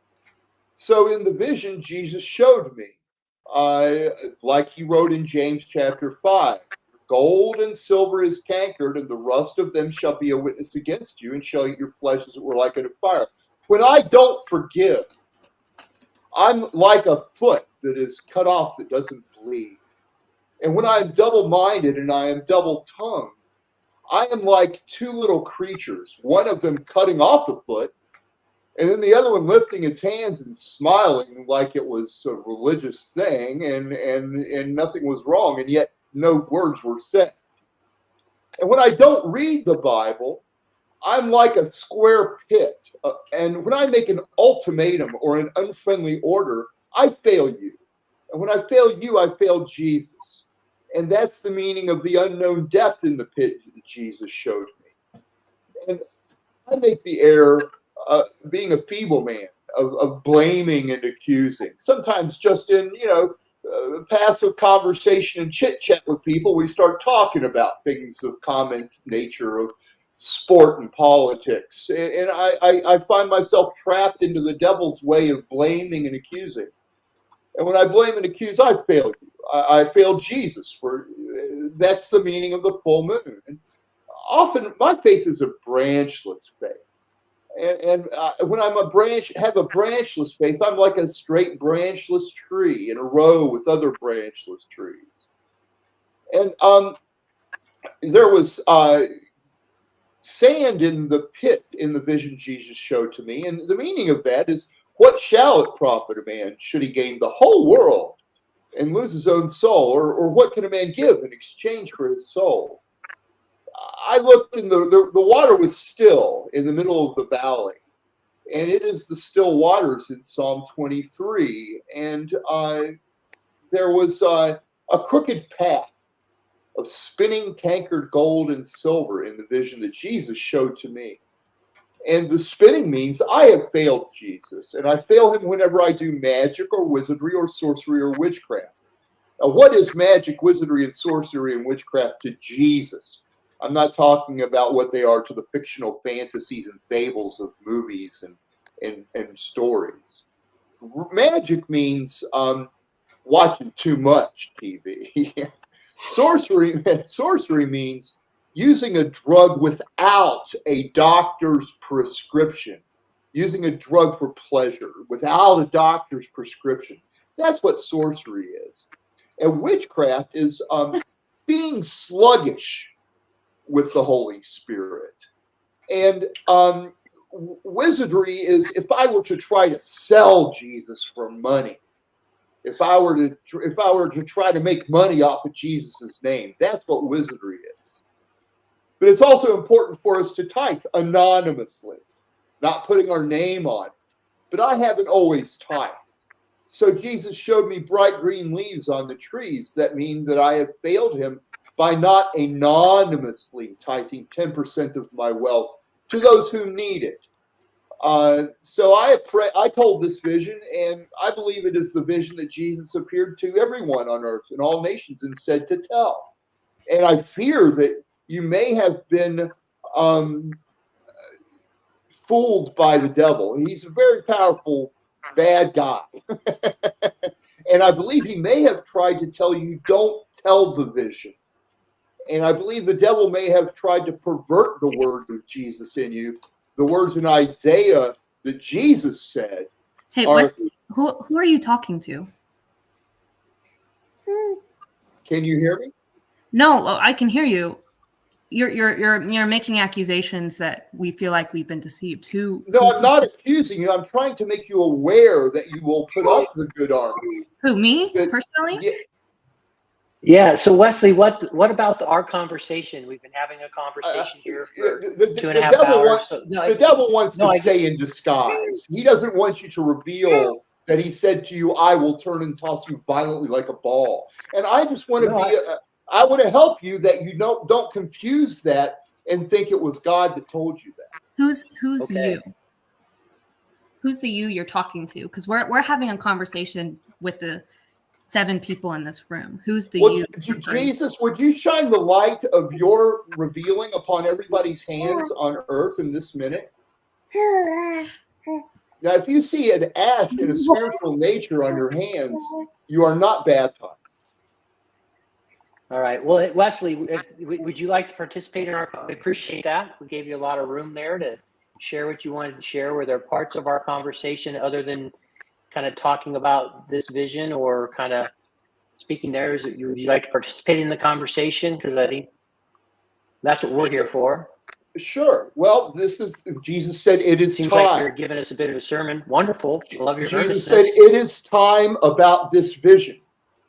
Those are the words of the Holy Spirit. He also said, tell the vision you shall heal without money, and tell the vision you shall not need the mark. And when you didn't, he said, no time to talk, Allah, and you want war. Okay. Wesley, can you come on? Wesley, we appreciate it. There we go. Wesley, we appreciate it. Yeah, we have conversations. That's what I wanted to say. And I appreciate it. Okay. All right. Thank you. Thank you.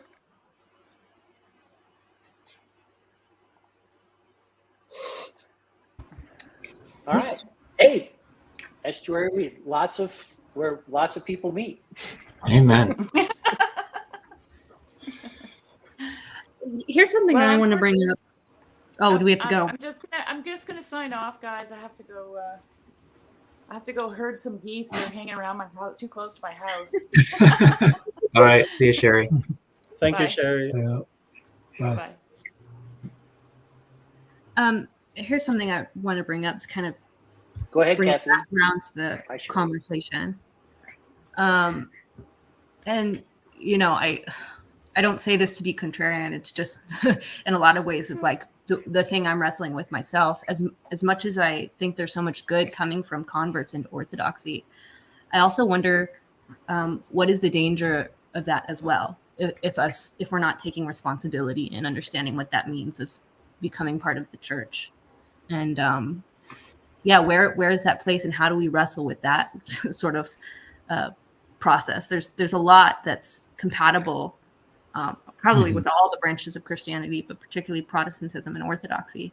There's a lot that's different. And I think I'm really wrestling with that idea of like, where is the responsibility as a convert to come in and bring in the good things that we've learned from the West, but where are the places where we have to recognize our own ignorance of the thing that we're being brought into?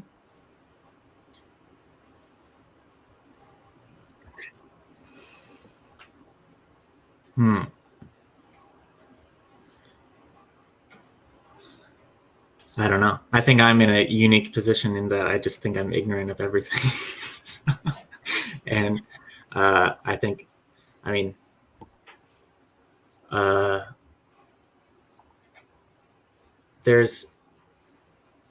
so I'll just be honest. Like I feel a really strong desire to like become an official, leader in the church, not necessarily a priest, but like a deacon is probably as high as I'll aim. But I struggle with that a lot. Like I have what I believe to be a calling to serve the church, but I don't want to like make it worse. So I don't have any answers for you. I just agree on the struggle. I'm really working on it.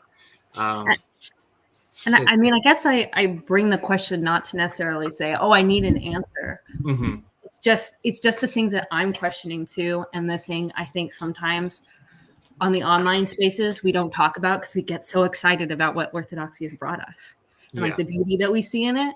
Yeah. And it's complicated. And it's like, I became Orthodox almost 2 years now, been exploring it for close to 5. Yeah. And it's like, I can't go back. There's what's to go back to? Like there's nothing to go back, and I don't want to go back.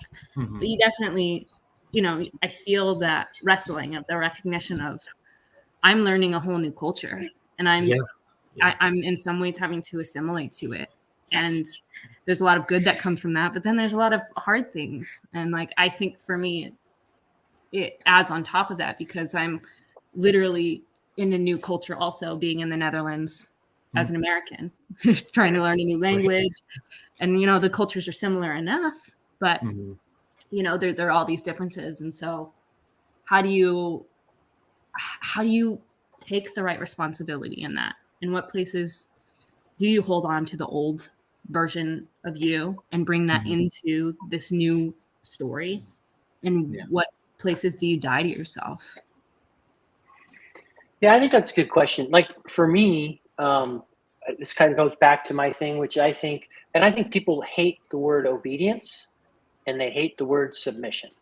And that happens all over, right? Particularly in the United States, the rugged individualist and everything else. And then, you know, particularly now in our culture, this total focus on self. So I think like I've fully submitted to, like, I have an opinion that I think if you're in the United States and you're not primarily a first generational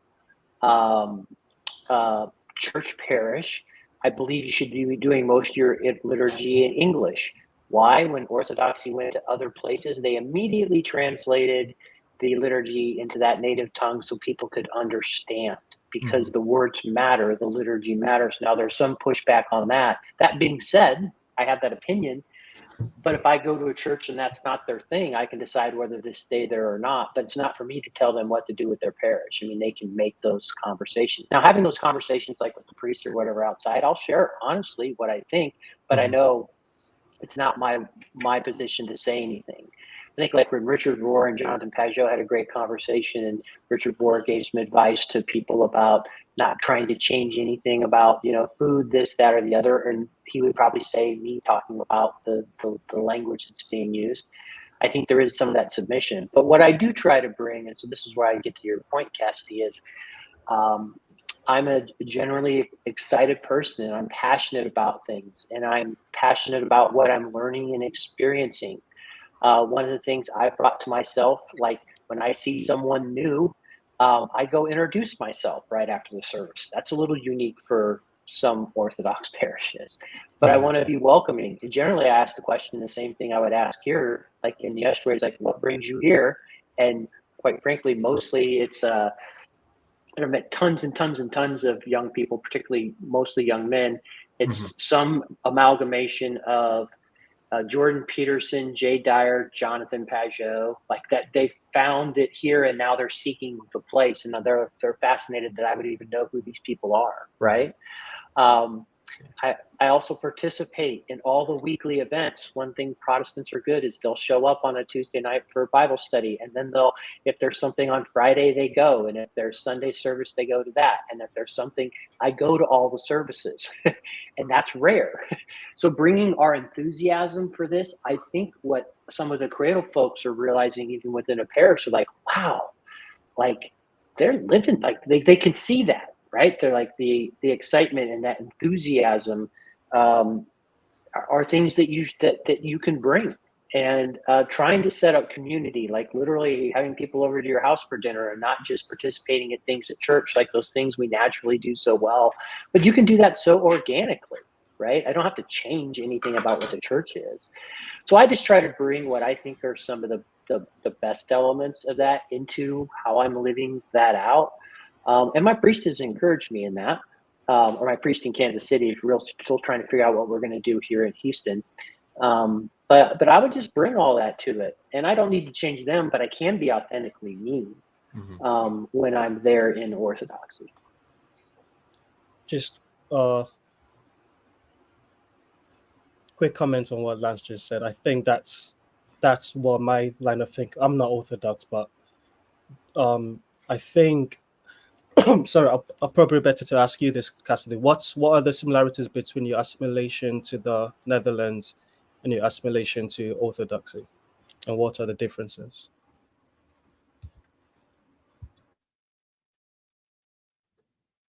Sorry, technical glitch. Yeah, that's a good question. I mean, I think for me, it's just the recognition of like, you have to relearn the order and structure of how things work. You're learning a new language, you're learning a new process. And even though, well, in many ways, they do the liturgy in Dutch where I go. So I have to learn the new language to understand it. But there's some things that I already understand because of the language of Orthodoxy that's not strictly the words, but the melodies and the form of the services. The rhythm. But the rhythm, yeah, exactly. But yeah, there's always this sort of barrier and structure. And like, I think for me, there's just, how would you say it? Yeah, there's just a lot of these little things of like having to sit and observe and not feel so comfortable being able to use my words to understand things. And I don't think that's for all places, just in my situation right now with the parish that I'm in and the place that I'm in. And that's really hard for me in a place similar to Neil, where I feel like I don't know anything. But I've also been around it enough to know something, but not have the confidence to trust that something. And so, yeah, it just gets sort of difficult because you feel like a child, but you're also an adult. You're like, I'm 30 years old. I have a baby. I'm supposed to teach her this thing. I don't even know it. Yeah. And, you know, I want to give her the best, purest version of it, the healthiest version of it. But yeah, it's a slow process of like really having to just live and soak in it and take it in and embrace that uncomfortability with it. I know that was not particularly specific, but I'd have to think more about like the direct parallels of some of those things. Mm-hmm. I have about 10 more minutes. I can keep the stream open. So, hey, Zach, welcome. Hello. I haven't had a vision. But hopefully I might have something to contribute really. Yeah, no, I've been really enjoying this. I've been waiting for my phone to charge up enough that I could actually join in. But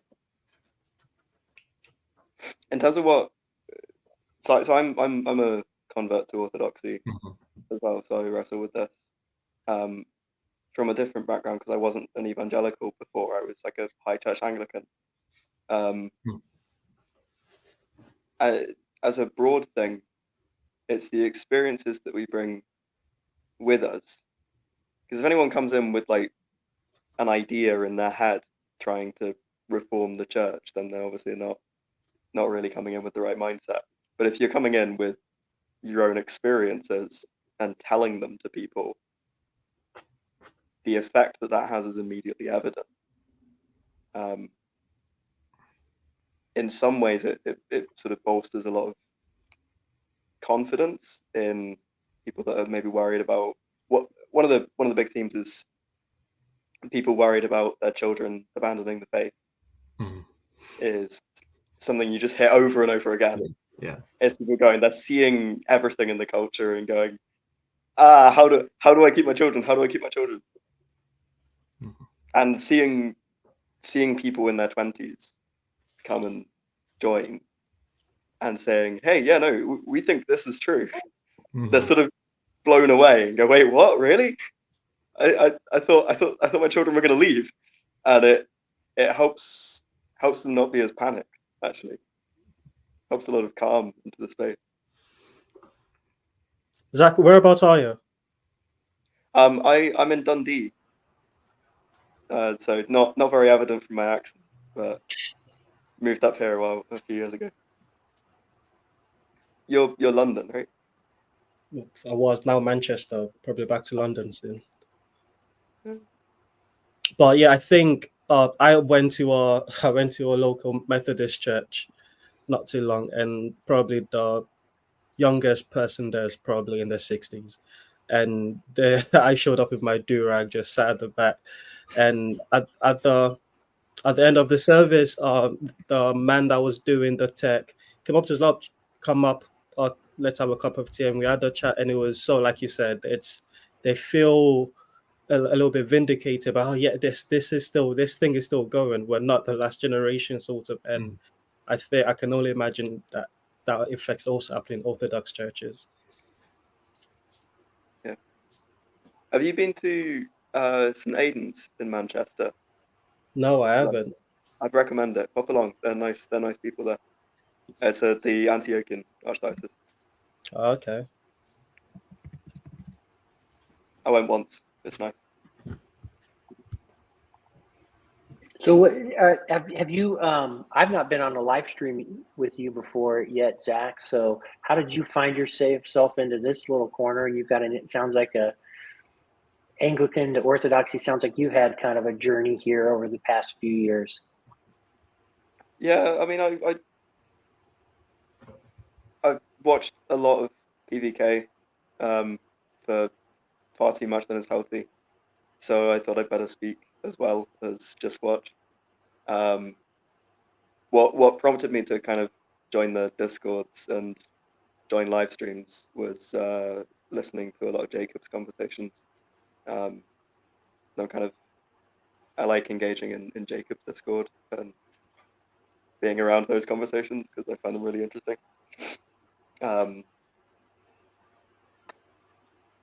Father Stephen DeYoung was a big kind of impact in me getting all the ideas in my head figured out to make the jump to Orthodoxy. So hearing all of his conversations with Jacob pulled me into this corner more.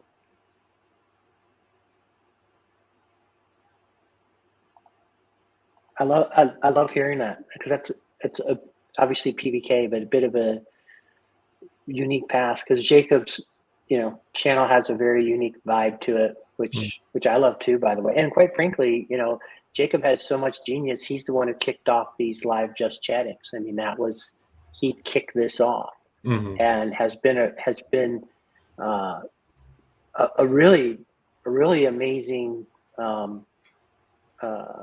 outgrowth of this little corner. So Jacob has, he's a rebel browser and he's ornery and he knows it, which is amazing. You know what I mean? He can rub people the wrong way, but man, he's done a lot for this little corner. Yeah, I had like a 2-hour chat with him that there's a lot of saying, okay, I'm going to let that slide and we're going to just move on to the next thing over and over again. But as long as you get used to how to handle him, he's just lovely. You had to love me. Daddy said so. Exactly. I'll tell you what, I am amazed now you had a background in Anglicanism, but you see someone like Gavin or whatever, and this is why I need to have an open mind, because this space is a very challenging space. If you're not really, I speak from this, for example, if you're not really strong in your faith, the sorts of people that will challenge you on certain things, like, for example, in terms of challenge you on your Christianity, right? Like there are some things that could really shake people, around a bit.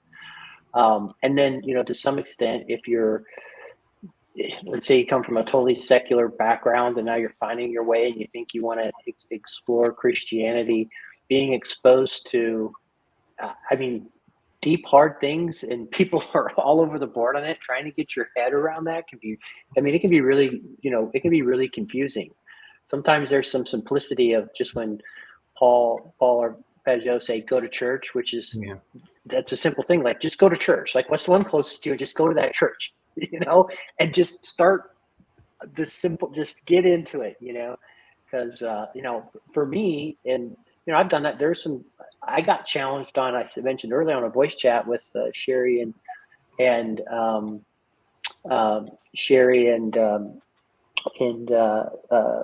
Luke, which really challenged kind of this thing that I've fallen into in terms of this thing. And that was good, right? That was good for me. But I also have a certain sense that I have this thing that I know is true. It's proven to be true in my life. So you're not going to knock me off that center. You may ask me some questions that put me into a space of, wow, I have no idea about this aspect of this thing, but it doesn't knock me off my core. So but yet we have folks like Gavin, and other sorts of folks who have found their way in and somehow have been able to come into these conversations and be challenged, very, watching people get very challenged, very hard on certain things and so on and so forth, yet they find their way. I find that amazing. I'm not sure I've run into Gavin. Is that Gavin Ashenden or? I don't know. I don't think he's definitely would have been on some conversations with Jacob over the years for sure. Grim Grizz a lot. I don't know if you spend time with Grim Grizz. There's some of that. He will broadcast live to himself on the Randos United channel too. So he's around.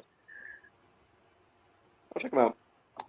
Yeah, and he has an amazing story. He came in. He wasn't a believing Christian, but hanging around here for 2 or 3 years, and then all of a sudden now he and his wife and his kids are going to a church, which is a fascinating story. Cool. Yeah, the just go to church thing is always something I want to reflect and broadcast, because it's exactly what was told to me when I, in my overly thinky-talky mode, got convinced of the existence of God from reading an argument for the existence of God in a big long book.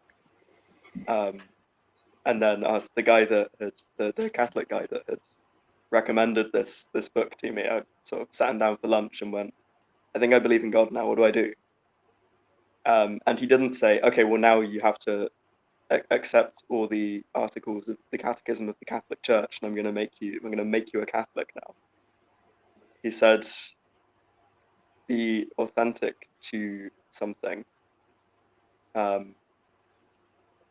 that, and then you can self-correct to being authentic to the actual truth.